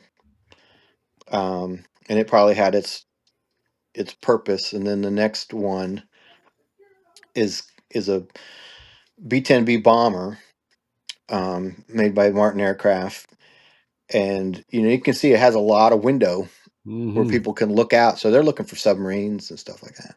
Yeah. And they got the big observation in the front. Well, that circle you see right in the middle of the fuselage, that's an antenna. That circular antenna was for Right. navigate for ocean radar. All right. And then the next one, this is a color version. This is not in Rio Hato, but just I found one. But this is, basically kind of what it looks like. Actually, this is a different. This isn't the Martin. This is the Douglas. I put it in the wrong spot. But you can see that these things were pretty attractive. I mean, you saw them flying around. They probably caught your eye, right? Oh, absolutely. Especially Right. you can hear them from a long distance too. Yeah. Oh my gosh, I was at Florida Field in Gainesville one time, and somebody had the B-25 Right. bomber and buzzed the stadium. You Such could a you cool could hear sound. that thing coming from like a mile Oh away, and like, yeah, what the hell is absolutely. that thing? And then it went right, or like you could see through the fuselage. It's like, what the? He Yeah. got busted, but like not too many people have a B-25, but Right. that thing was loud. All right, so they actually had the B-24 Liberators at Rio Hato, and so when all these things are in the air, that thing was just loud, Oh heck yeah, it loud, was. loud, loud. Heck yeah, This it is was. 1944.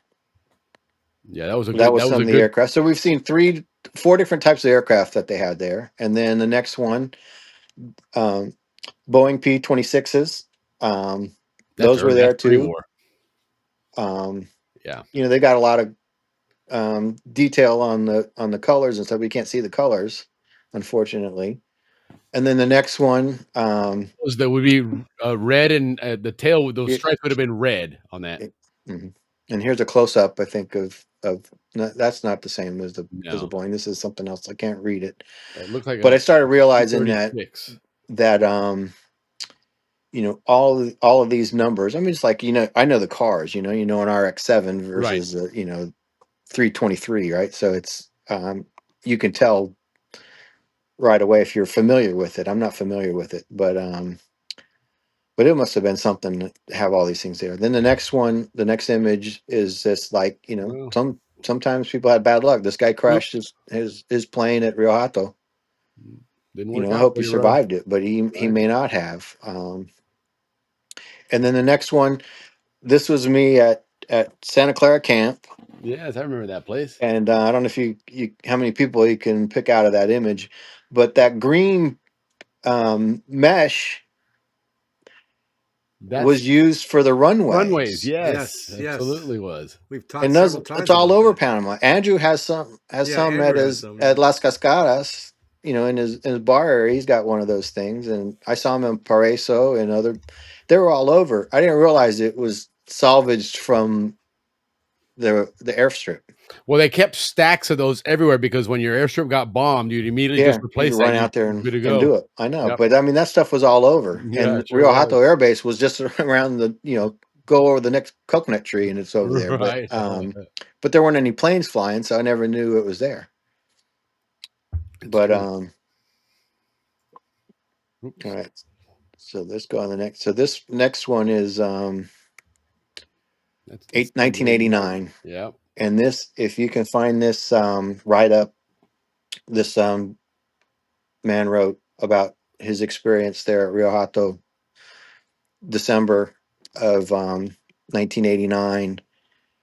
I don't know if this is a photograph or what of them parachuting into Rio Hato, but it was on the cover of that, and It the looks way like he a describes painting, it, but I would say he's probably missing a few explosions and um, right. some gunfire, but he basically talks about how they had a 9-hour flight to get here, and then they parachuted in, and then the two stealth bombers came and they dropped 4,000-pound bombs. They didn't drop them on the barracks. There's like 850 Panamanians there. They didn't. They didn't drop them on the barracks. They dropped them next to the barracks. They could have easily just. Let them know what could have hit They, you. they could have just said, "We don't even need to drop Right. parachutists The in next there. one We will just hit dropped you, them." basically. But so this guy's describing, how the stealth bombers came in first, and then they parachuted in, and then they went to basically do cleanup. There were snipers out, and so they called in some helicopters, gunships, to take out this sniper nest. And it talks about the two helicopters coming in at tree level with all its machine guns going and dropping a bomb on this place. And it said how loud it was, and then he radios in that like it's all good, you don't need to come back a second time, but I guess they couldn't hear him. Right. And then the brigade starts like closing in on this target, and the helicopters come back around and open up fire again. Oh, nice. And there were two or maybe three U.S. friendly fire casualties as a result. Mm, And they're basically saying it's noisy, you can't hear, you can't do sure. all this stuff, and That's what they call the in fog of war. fog of war. And then they found one of the parachutists, his chute didn't open. Oh man. So they lost 4 U.S. soldiers in that fight, and I don't recall if it says how many Panamanians were lost um, as a result as well. But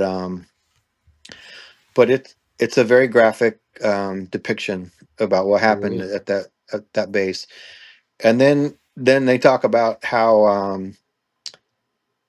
3 days later they were said, gear up, we're sending you to Panama. And they're like, Hmm. we're gonna have 3 days worth of rations and Right. 3 days worth of nicotine, Yeah. Right. and we're all going through withdrawals and stuff like that. So it's just things that you don't think about, and then you realize what these guys are doing. Even it's just amazing what And it's amazing in the sense that this is a war zone for these guys. They're in a war. They're what they've Yeah. prepared for all this time. Panamanians might as well be Russians, be Chinese, be whatever. They're just an enemy, and this is a war zone. But just a few miles away, it's the Canal Zone, and there's still a lot of Americans just Well, being Zonians out there, and it's well, right next to each other. 100 yards away is the church camp, Baptist church camp. It's Right. like we could have easily been there for Sure. Had a retreat going on. had a retreat going on. Exactly. That's amazing. You know. Wow. So cool. But it's crazy. Yeah, sure Um, is. so let's go on to the next one. Pan American Highway. Right. So because of Rio Hato and those bases, the U.S. built the Pan American Highway up to Rio Hato, and this is them building that road. Probably going right past Chorrera and Airhan, that desolate area you're talking about. Yeah, right. Um, And I remember going on that road. It used to be kind of narrow, but it was concrete, Yes. and you'd go slow, and then you'd come into that checkpoint in Chorrera and stuff like that. You could tell when you were on your way back into the zone, coming from the interior, when you got to that smooth blacktop, had all Yep. the curves on. You were like, Yep. okay, we're back in the American part of the roads now. All right. Let's go to the next one. Yeah. A little quick shout out to my Mexican friends watching tonight. Oh, nice. Hello there, guys. Right on. Buena noche. So you can see that road. It's narrow. Wow. And look at that. HB's mentioned that he has plans for that highway. They're falling apart. Amazing. So that was built. That was built because they had to get to all those airstrips and stuff. Right. And Look at HB's right down the road from there. He's in Santa Clara right now. Right and on. And when you used to come down Capira Hill or Ricky's place. Capira Hill, Campana Hill, and there was a little town called Salices. Mm-hmm. Remember that? Or Salices? Yeah, I think No, I recall seeing SALI, that. like JECS. Hmm. There was a little river there. There was always a man that was selling like crabs and stuff. And there's a big tree, and then there was like a Spanish like hacienda looking building, and they always called it the halfway house. Yes, I remember that. And the reason it was called the halfway house is because it was halfway between the Canal Zone and Rio Hato. Right. So it wasn't a halfway house for like drug addicts. It was the midway halfway point for refreshments. Yeah, midway point. Yeah. It was like a hotel and a restaurant. Motel, yeah. Ringo's ran it. So that was it. Okay, so that's the story behind that highway, and because we had air bases out there, they needed to get to them. That was a dangerous road. All right, so Sosolo. We talked about Sosolo, and I didn't know where it was a couple weeks ago. I'd seen it before. I just couldn't remember it was. But we were talking about, go to the next one, the Goethals Memorial, where they were thinking about putting it. We talked about over in Cristobal at the pier. And then we also talked about Sosolo being an alternative spot. And go to the next one. And so it had a couple of designs for this. And Sosolo is actually, you can see on the map, particularly on the right side, it's the area closer to La Boca.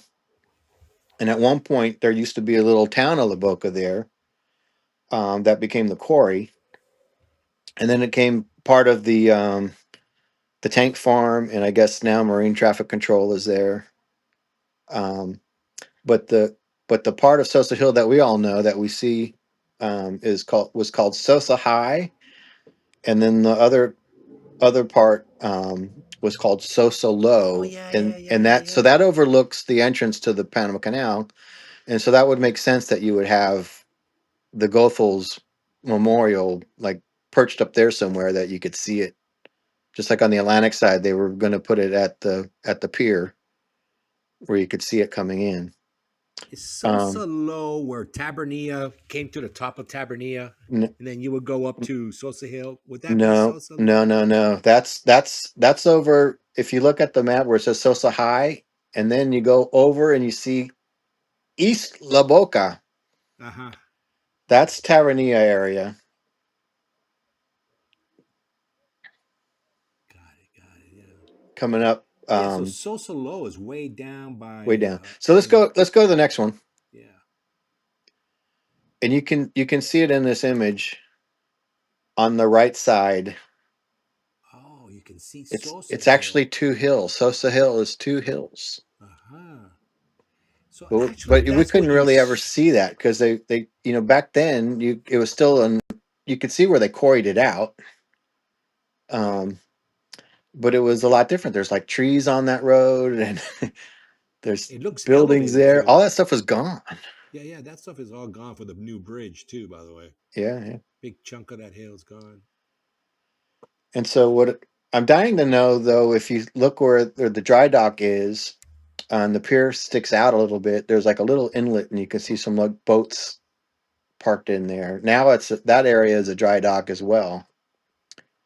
But I was wondering what they put in there, if that was like for tugboats or what. But just go to the next one, and it's a different angle, but you can see the two Sosa Hills, the Sosa High and the Low, where it falls a little bit better. La Boca is on the right side, the tank farms.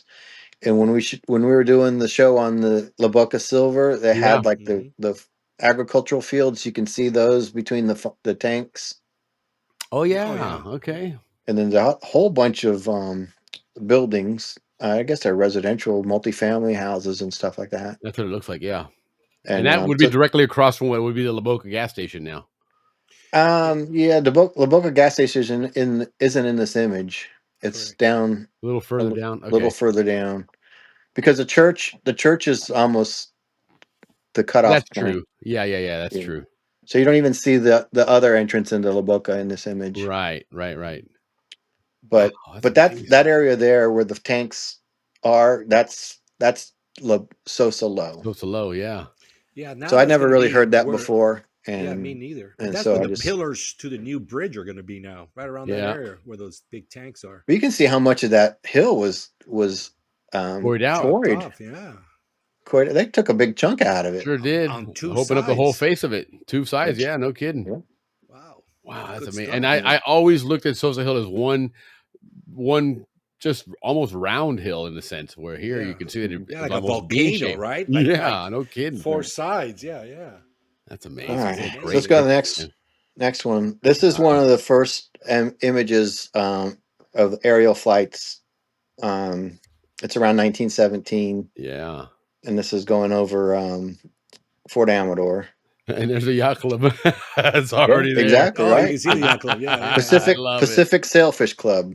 Oh, that's the best. All right. And then that's exactly where we are right now.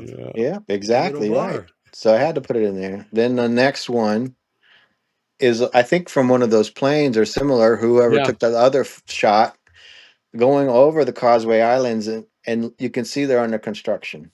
Yes, they are. Look at that. They're not even done yet, but you can see those rails that loop around. Yes. They get up. To circle your way up there. And I can't tell if the gun is there or they're just they're probably still prepping it. Yeah. So this is probably somewhere between the first flight across the isthmus was in 1912. Okay, so this is shortly there. So this is after 1912, and the guns were installed by 1917. Okay. So this is probably, that's why I'm thinking this is around 1917. Makes sense. Well, you look at that aircraft wing and all the wiring and stuff. Right, that's exactly. Very early aircraft. It's like a cloth wing too. Yeah. So, all right. So let's move on. So going through and doing my military research, I found these things online. Just cool pins. This side it was the Canal Zone headquarters. I don't know exactly what that is, but I just saw like profile of Balboa on there. Yeah. And I just thought it was neat that they incorporated into their into their stuff. Yeah. So then going on, I remember seeing these patches all over the place, but I didn't realize that they belong to a whole bunch of different things. So we've got the 33rd Infantry Regiment, and then you got the Panama 534th Military Police. But I guess they're all. Well, I know, like during our time, they had the 193rd Infantry Brigade was down there. Right. So then you go on the next one, and then you got some that just say Panama, and others that say Jungle Expert, But apparently, the ship and the with the cross was the Panama insignia. Yeah. So that's where this is where my my knowledge gets fuzzy. It's kind of like, okay, I know what that is. I've seen it. I don't know what it means. Right. But it has to mean something. And I think as a Zonian, I ought to know what that means. Right. We should. And I ought to be able to say the 534th was here. The such and such was over there. These guys did this. These guys did that. These guys, this is what they were responsible for and all that stuff. And there's just so much. I mean, there's Well, that was one of the things we learned when Ray Maston was on with our Rams show. That a lot of those families post Vietnam War, they didn't want to bring them back to the United States, but they had to bring them back somewhere. And so all of these bases, like Panama, started suddenly a big influx of service people were just getting stationed there because the war was over. Yeah. So then this next one is, the 45th Reconnaissance Infantry. It's like, okay, there's just one more thing. I never heard of that before. Fight to know. What a cool slogan. And then the next one, the 2nd Field Artillery Regiment, Fort Clayton, Fort Davis. Wow. And then I've seen images where soldiers with the pith helmets on, they're using the mules to take like a machine gun up to some type of outpost in the That was jungle. probably still the primary transport for guns. Was Right. a mule. And so it makes complete sense that you'd see a burro, a mule on it, because they're carrying their artillery or pulling a cannon up or something like that. All right. So these are like Canal Zone symbols I've never seen before. They really are. They are part of the Canal Zone. No kidding. I like that one though. Yeah. And the next one, I don't know what it is, but it's cool as heck, man. Yeah. Oh, you went there you go. I don't know what that is. An army patch. Like it's like a canal, and then it branches out at the Atlantic side, and the 3 stars on the Pacific side. Yeah, I mean, those are the mysteries I need to find out. Yeah. And then the next one, I've never seen this one, but I think I've seen that slogan before. No ground to give. I think when the 193rd would like do their parades and stuff, you'd see it on there. But the bayonet, just like the cool. Yeah. The next one, they call it the Hellgate cloth, and I want to say that probably the guys that repair the track, the airfields. I don't know, but it's kind of like somebody had this on the uniform and they had a job to do, and it's a specific job to do, and it was to defend the canal. It was important enough that they made a patch for it, so you weren't just passing through. Yeah, so it's kind of like all these guys had these specialty things, and that's what they trained to do, and they were there for their purpose and stuff. And I had no clue. Yeah. Well, my dad has told me so many times stories of doing, different runs down to South America with the Air Force, and everything started and finished with Panama. I mean, Panama was the last outpost for the Americans before you went down into Latin America. All right. So the next one, U.S. NAVs. I think this is just it says Order of the Ditch, and when I did a transited canal on a Navy ship, they gave me a certificate that's called the Order of the Ditch. So maybe it was related kind of to an honorary thing.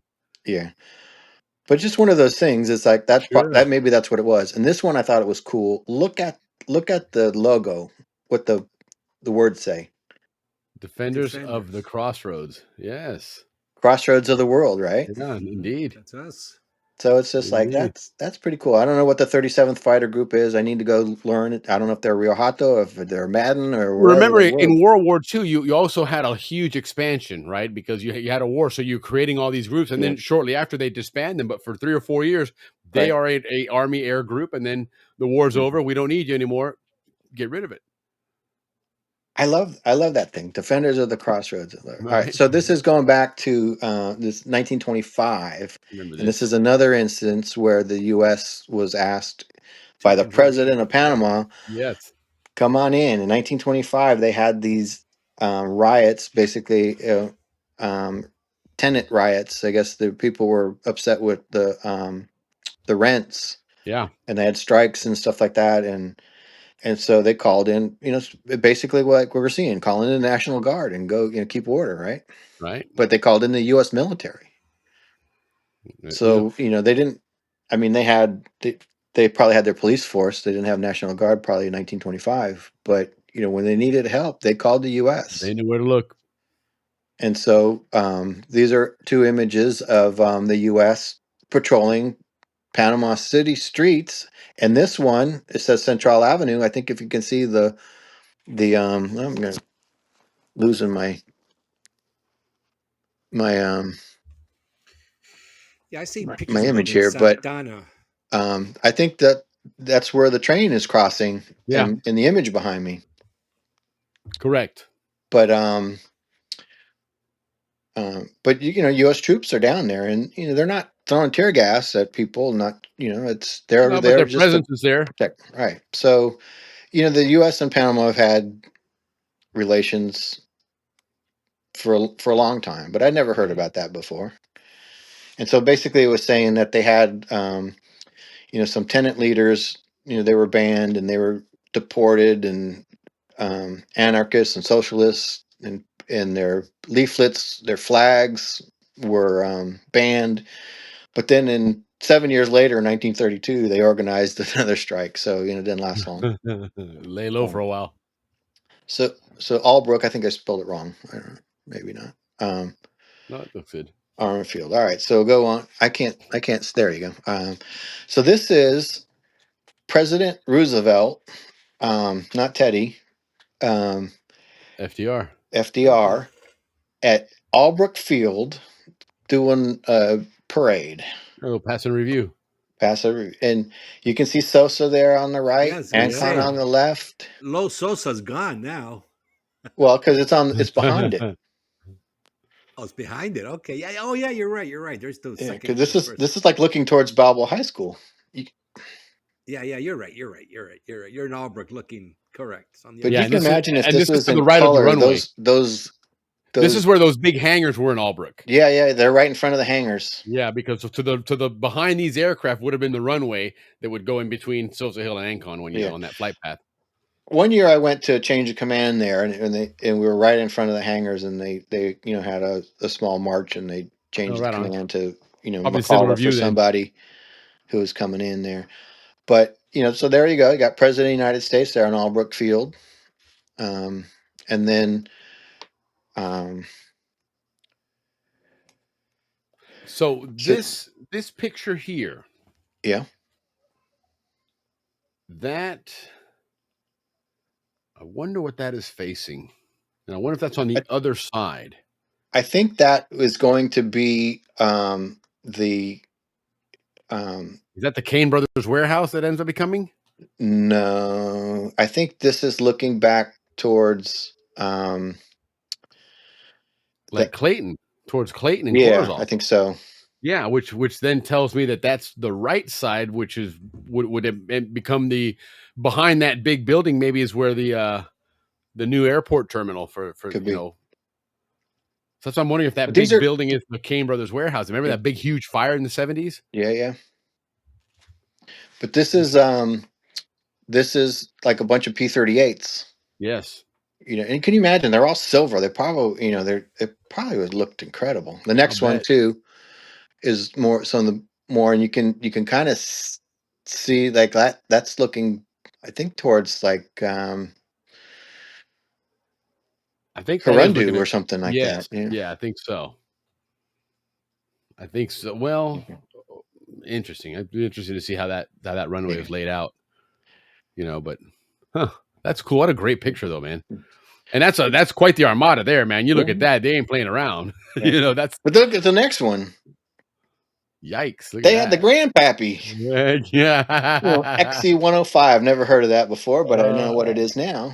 And it was like one of the only ones I think that it was the only one ever made. Yeah, and it was in Albrook. Look at that airfield today, Helabear International number. Yeah, well, not for long. Yeah. All right, so then there's a kind of a close up of that same one. Nice. Get a little more detail. Yeah. And I guess because of the clear glass, they probably use that for reconnaissance too. Sure. Or that's the bombardier. Yeah, but I mean they weren't bombing. No, but that's what it was a bomber nonetheless. But I don't know what it was for, but I have to learn about it. And then just another aircraft that was there that looks really sharp. That's a P-47. That's a Thunderbolt. That's a great aircraft. It's got the Thunderbolts on the wheels. Mm-hmm. But then what I thought was the coolest thing, the next one, they had the B-17s there. Yeah, they had the B-17s at Albrook and Rio Hato. Look at that. That's a great shot. I love you remember that show, 12 O'Clock High? Yes. Oh my gosh. I love Yes, watching that show. I that didn't was know that they were fantastic. flying right over the Right? house, Yeah. all that time. And a And great sound of those things too, I think man. you can see the canal That's in what it looks like. That it yeah. sure looks like it. It looks like Ancon Hill in the distance, and then maybe they're like around Pedro McGill, Mhm. Miraflores. Yeah, that's what it certainly looks like. Mhm. I wish they were in color. I know, All right? right. So then this next one, this is 1966 at Albrook, Okay. and it was the U2 station. So it was there for a while, Interesting. and I never knew that the U2 had flown out of there until just a couple months ago. Right. And it's like that must have been pretty cool. They flew right over the high school and stuff. I Sure think did. Yeah. they probably are cheating on your tests, looking in your papers there. They could see it. That's what they were doing. They were stealing Rams plays, That's what it giving them was. to the Cowboys. The Albrook Jets wanted to That's try and get a probably what they win. were doing. Well, because All they right. won the first year they were in the league, the Albrook Jets. Why? That recon. But they had their own patch. And I'm trying to think, is that a, a iguana on top It of a would make YouTube thing? sense. It would make sense to be an iguana because that's the lizard of Panama. Yeah, just cool things. And like, Uh, how come we don't see those things? uh, I mean, somebody did. I would imagine right.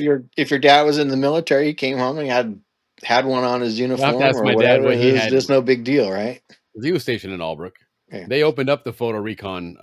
office in Albrook. Right. So remember the pad area called the pad at Corundu? Yeah, yeah, yeah.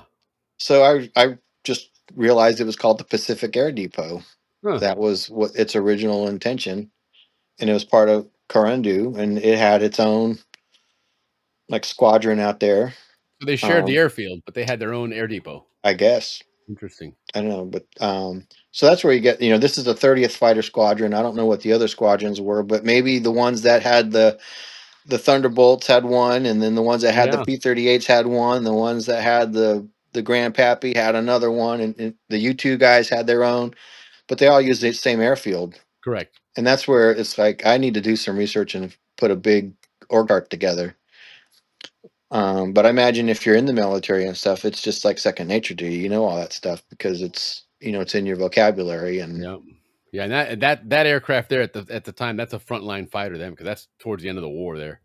That's the Air Cobra. That was okay, so we go to France Field, and then this guy, his name was Robert Fairbairn, and he has a story online that I found, and he joined the army, or they took him to training. He had 7.5 hours in an aircraft, and then they sent him to Panama.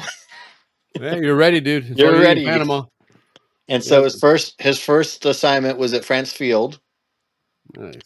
and then he's got this cool patch on his website, and I'm like, what is that? A wasp? And you know, Sting. can't say, but I A had fighter seen squadron. You got the this. Stinger. I had seen this next patch earlier, Okay. and I was thinking, what is the red and the yellow? Is that the sun and going through the canal or whatnot?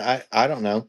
But go Okay. back to the other one. Look at the eyes. Yeah, yeah, yeah. Look at that. Like, that's the patch. There it is. No kidding. Yeah, Alpha unit pre-World War I'm II. like, Okay. I'm glad it's in color because this Yeah, because um you may not have spotted if it was black and white. on the plane. It's black and white. You'll see it on the plane, but you can't see it. But it's like, oh, great, see all that Interesting. stuff. And this is the 43rd Fighter Squadron and they've got the P-38s there, Yeah, sure and do. it looks like a P-38. Yeah. France Field, and then he got a shot of P-40s in there, just cool. And then he gets assigned to Isla del Rey, which is out in the Pearl Islands, Yeah. and so then he's out there, and he's Oh, and there's a wasp. yeah, they got that wasp there. See, but Yeah. it's black and white. You Yeah, can't it sure tell. is. You would No, never you know that definitely wouldn't. that's the No, you patch, and then you wouldn't for see the sure. color, and you're like, I get Good it. eye. Good spot there, I man. get it. So then he gets assigned to Madden. I've been to that one. Yeah, but anyway, they have Curtis P-40 Warhawks there, and that's Mhm. 29th Fighter Squadron. I guess that's something different. But Madden had a base, and then I thought this is on Facebook, and this is what I'm saying. You know, people in the military were down there and they took photographs, and then they leave. Sure.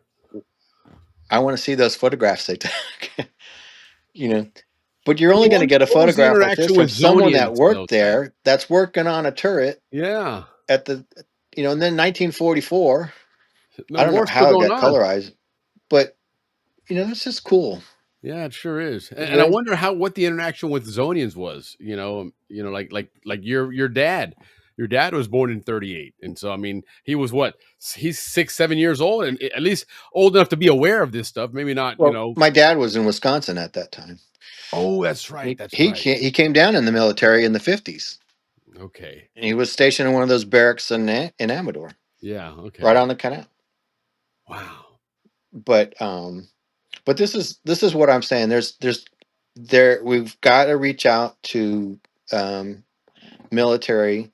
Yeah. There's Onions, There's a big story there, man. and there's a big story, and I know nothing about it, Yeah, no kidding. Well, we and know a it's little hard to more now find. thanks to you, but It's hard to find stuff. yeah. So then this one, another Facebook page.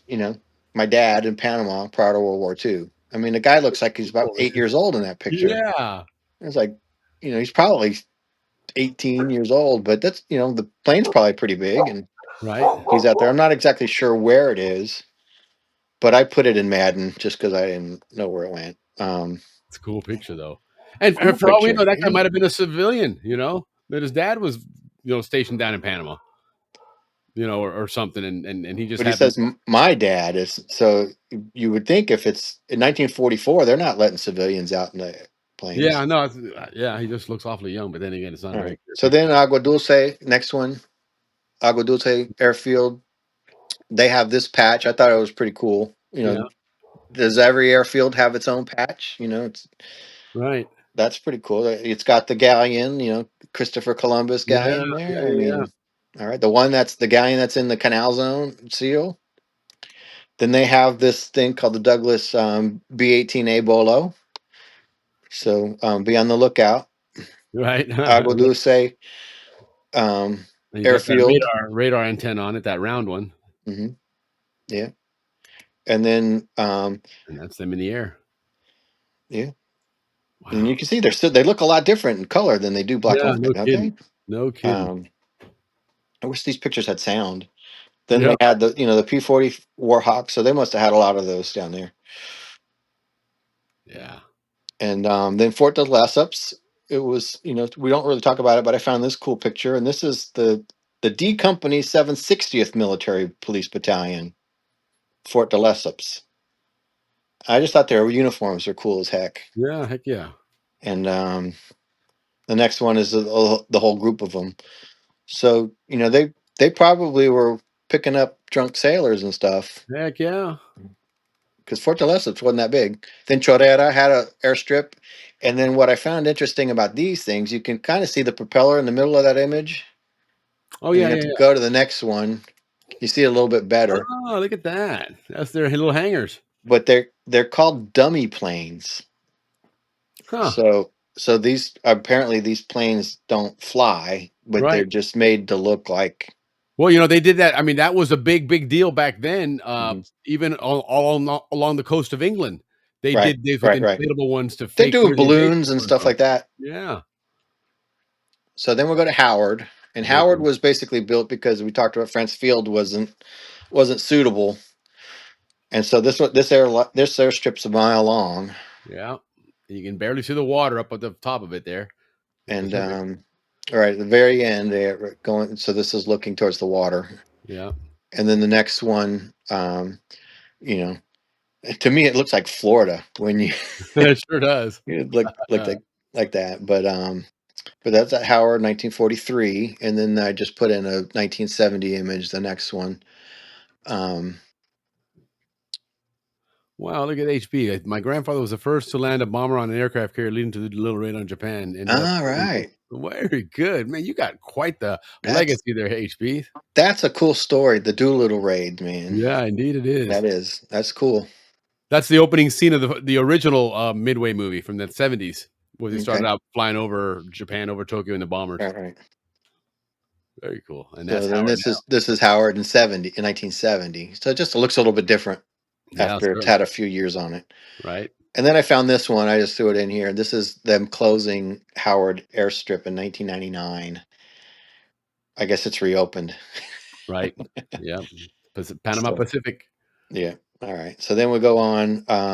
They also captured some German airplanes in Peru, and they brought those up to Howard Field, and so this was Mhm. on there. And again, the Germans were around. They were in South America, they had a big South footprint. America, and they actually were trying to coordinate an attack from the south, and with the Japanese. I think they called it Operation Pelican, Hmm. and they were going to launch airplanes from a submarine that was specifically designed to have Yes. a airplane, and that could come in and bomb the canal or bomb Madden Dam. All right, the next one is an Italian. Of course, the Italian and the Germans were Axis powers, and so they confiscated that one. That would ended up in Howard as well. Just things that we don't really think about, that the Right. enemy was all around, Sure. and so we owe a lot of gratitude for all those folks that went down and were protecting us, and Well, we really don't don't talk about it. So this no. this book, I put the cover on it. Because you can see some of these we've seen pictures of these planes, but not in their colors. And Correct. like you were saying, the one that has the red and white stripes on the Mhm. tail and stuff. I just wish we could see those in those images I have. Right. How fantastic those would be. But this looks like a really good resource. And you see that little bee or a similar type of bee Yeah. up there. And so it'd be interesting to catalog all that stuff and get to know what it means and who goes where. Sure. And when they arrived and so forth. Right. And then Coco Solo, you can see, I think it's Coco Solo, Yeah. but it's got like the float plane. And I Mhm. think because it's just, you can just look, it's all swampy around there. Yeah. That was And right that's, behind what would have become eventually the Cristobal High School. and you can see all the lumber, the trees that are, Mhm. I'm sure that they put those down in the ground for stabilization. Sure. Right. Absolutely. And then I found this one, which is Bob Hope at Coco Solo Hospital. Wow, look at that.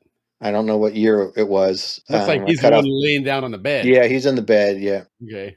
yeah. But it just that's that's pretty cool. That I is mean, cool, dude. he went and visited the troops all. I never knew he came to Panama. So No, he was in Coco Solo. Check that yeah, out, and man. so just another P-38 photo.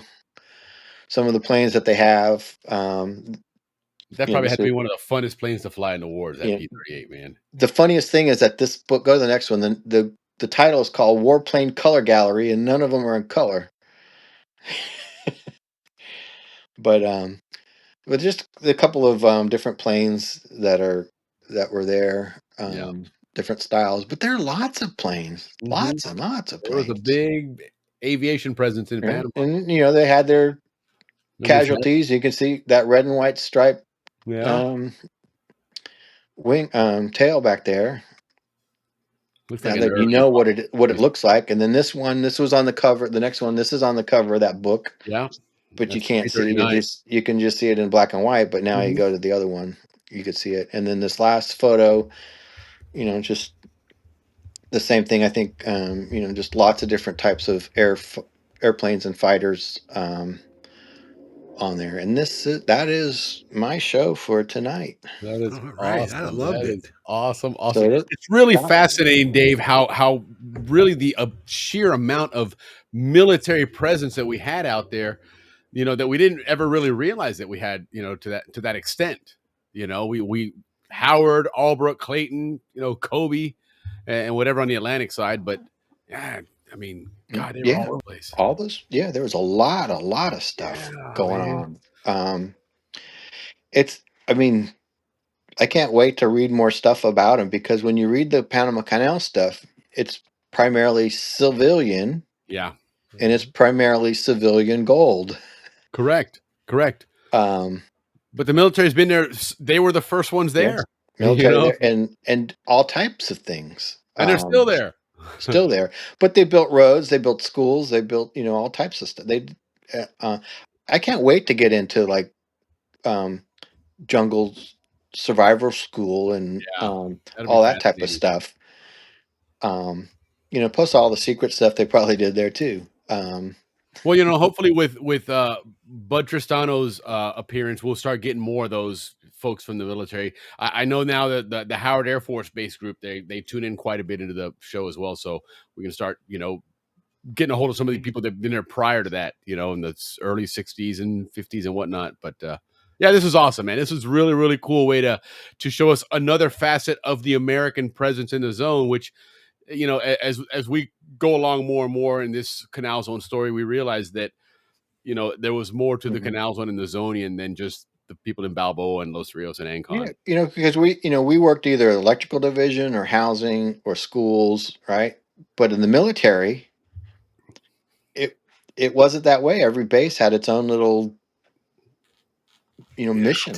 Absolutely. Right? And to think, like you said, we looked at when Bud Tristano was on last week or 2 weeks ago, it was interesting to talk about, like he said, most people didn't realize, we see looking out the window and whatever, that's like the C-141's always lifting up out of Howard, right? And the C-130s and all that. And so there was a lot of aviation activity there, but they only had 4 aircraft permanently based down there at that time, and in you the think 70s, yeah. Yeah. Well, so, but that was Howard. That was Howard, though. Albrook had a bunch of planes in Albrook. Well, Albrook was more of a training base and whatnot, where Howard was more of a logistics type base. I always say that it was those airplanes that's why I can't play baseball, is because I was sitting there at the Pee Wee League just watching the planes fly overhead and the helicopters fly in and then the train go by. That was the one we saw the most, was the helicopters. In our era there, helicopter traffic was probably the biggest air traffic. They had like these little Cessnas that flew Yeah. in, these little 2-prop things that would go in. But when you're 8 years old, that's all you looked at. It's standing out in center field. Yeah. Chasing a baseball. But to think, imagine as a kid in the 40s or 50s down there and seeing B-17s and stuff flying by and coming in, man. That's got to be awesome. There's a photo like taken at Balboa High School looking up, and you can see like a B-17. Yes, it's a big 4-engine propeller bomber. Yes. Yeah. Yes, it is. But can you imagine looking up and then having the U-2 fly over and stuff? Right. I mean, what the heck? Yeah, because the high school was barely a quarter mile from the end of the runway. Well, the roof has the red lights on top of it, so you don't run into them. Exactly. And that's what we learned about. They had to move the Goethals Memorial over because it was too close to the flight path. Correct. So yeah. No, this is cool, man. This is awesome that we're learning some of that military history, which again was a huge part of the Canal Zone experience, man. And I basically just showed you airplanes. Right. Each base probably has a whole year's worth of stuff you could talk about. Sure. There's a story behind each one of those. Absolutely. And then reading about these different, like the guy's experience at Rio Hato during Just Cause. I mean, there's got to be 1,000 stories of all different things that went on. Yeah, wasn't that Noriega's like home base, Rio Hato? Well, that later on became a base for the Panamanian Air Force. Yes, they did have quite a presence there. Yeah, it was interesting. But wow. Well, cool. Well, Dave, again, another awesome show, another fascinating trip into the Canal Zone history that we had no idea was there. And it was right under our noses all this time. And thank God you do that research for us. So what do we have in store for October? I'm going to recuperate after this one. Actually, it's more military if you want to dive deeper into it. I think it's fascinating. I'll probably, because there's a lot of information that I couldn't put in here. I told you I was only going to limit my slides, which is about 80 less than I normally have. And we still ran long, but no, it was good. It was entertaining. It was engaging. Yeah. So what I probably will do is I'll go through my inventory that I didn't put on, and then just maybe try to make my next presentation a little bit shorter. Right and on, right on. Well, they're just always focus enjoyable on either way, man. on They're one thing. engaging. Like you and I chatted earlier in the week. You know, you get caught up talking about it, and it just the conversation flows, and then people are throwing stuff in the chat as well that keeps engaging and carries it over. Yeah. So that's what we do, and But everybody loves yeah, doing it anyway. So but it is what it is. it's there's like I said, there's so much history Yeah, and there's so much, and again, you can't read one book and find all of this stuff. You got to pick. You learn a sentence here and the other half a sentence there, and yeah. you put two and two together, and And then you come out here on the first of the month, and this is where you learn about it. Connect This the is where yeah, dots. it all right, gets because put together and put out there. it's yeah. So everyone has a little piece, and it's kind of going out and getting all the little pieces, and then Yeah, trying to collect them and organize them. But it gets to be a lot of information. yeah, certainly. And I don't have any sophisticated stuff here No, but you have a passion for it, and that's to what makes it to successful. pull it all together. So it does make it a little bit challenging to, okay, where did I put this? Where did I find that? Where is it? I know I have the, what date was that? I know it Yeah, was, I can't right. remember what that treaty name was or who that general was or whatever it is. But yeah, we'll figure out. I think we need to weave the military a little bit more in our discussion Couldn't about agree Canal more. Zone. Yeah, couldn't agree more. And this is a great start for that as well. You know, between this and Bud's visit, yeah, we definitely start And, incorporating more of that because that's a and huge part of it. And in all honesty, I think in totality, as far as Americans in the zone during that American era, I think the military would far surpass Zonians simply because they were yeah, shipping in constantly, you sure, know? sure, So sure, yeah, when I exactly. spent 19 years there, these people spent 2 years and someone was 2 years behind them, another one behind them. So, you know, in that 4 years, there was a ton of military, cycling through. Yeah, and they all, and I'm sure when you go to, if you're stationed there, you get told, "Oh, you've got to go see this. You got to go see Yeah. that." Well, that's what So Bud said. It was to him to watch, they pack their car up on Friday, they're gonna go somewhere and go for right. an adventure and learn something. And that was part of the experience of being in these countries, and we see some of that on Facebook. Some of our Mhm. friends that are currently in the military, especially like in Europe and stuff, where every so often they're at some castle somewhere. And so they're taking in Europe and all those beautiful places. Mhm. And we saw the same thing here with a lot of these Well, folks. what I found too is just my family's history is that they wrote letters and sent them back to the United States, and there was the person in the United States that kept them. Is how we learn about it. Right. Mhm. Yes, it was the history came from America, not from Panama. Yeah. Amazing. So it's like, thank God someone saved it. Yeah, I yeah, never know about it, and I think that happens, especially in the military too. People left, but they still have those memories and those yeah. keepsakes and all that stuff. But it's like, well, now how do we share it? We have the internet now. We can put all this stuff online. Like there was one of the images I showed you of the Aspen Wall. It was it was posted on the 23rd of August, and the guy was saying, can you believe everything you see in an image? Because I see the image, but I don't know that the U.S. military ever wore that type of hat or had that type of sidearm or this or that Right. and the other stuff. I don't believe it's an Aspen wall type of thing. Sure. And then it's like, oh, and he didn't leave his contact information. I haven't tried Google him or not. I probably could find him, but it's like I have the other photo that shows these guys unloading Right. out in Cologne Bay. They're in these they Exactly the were way you say they didn't look.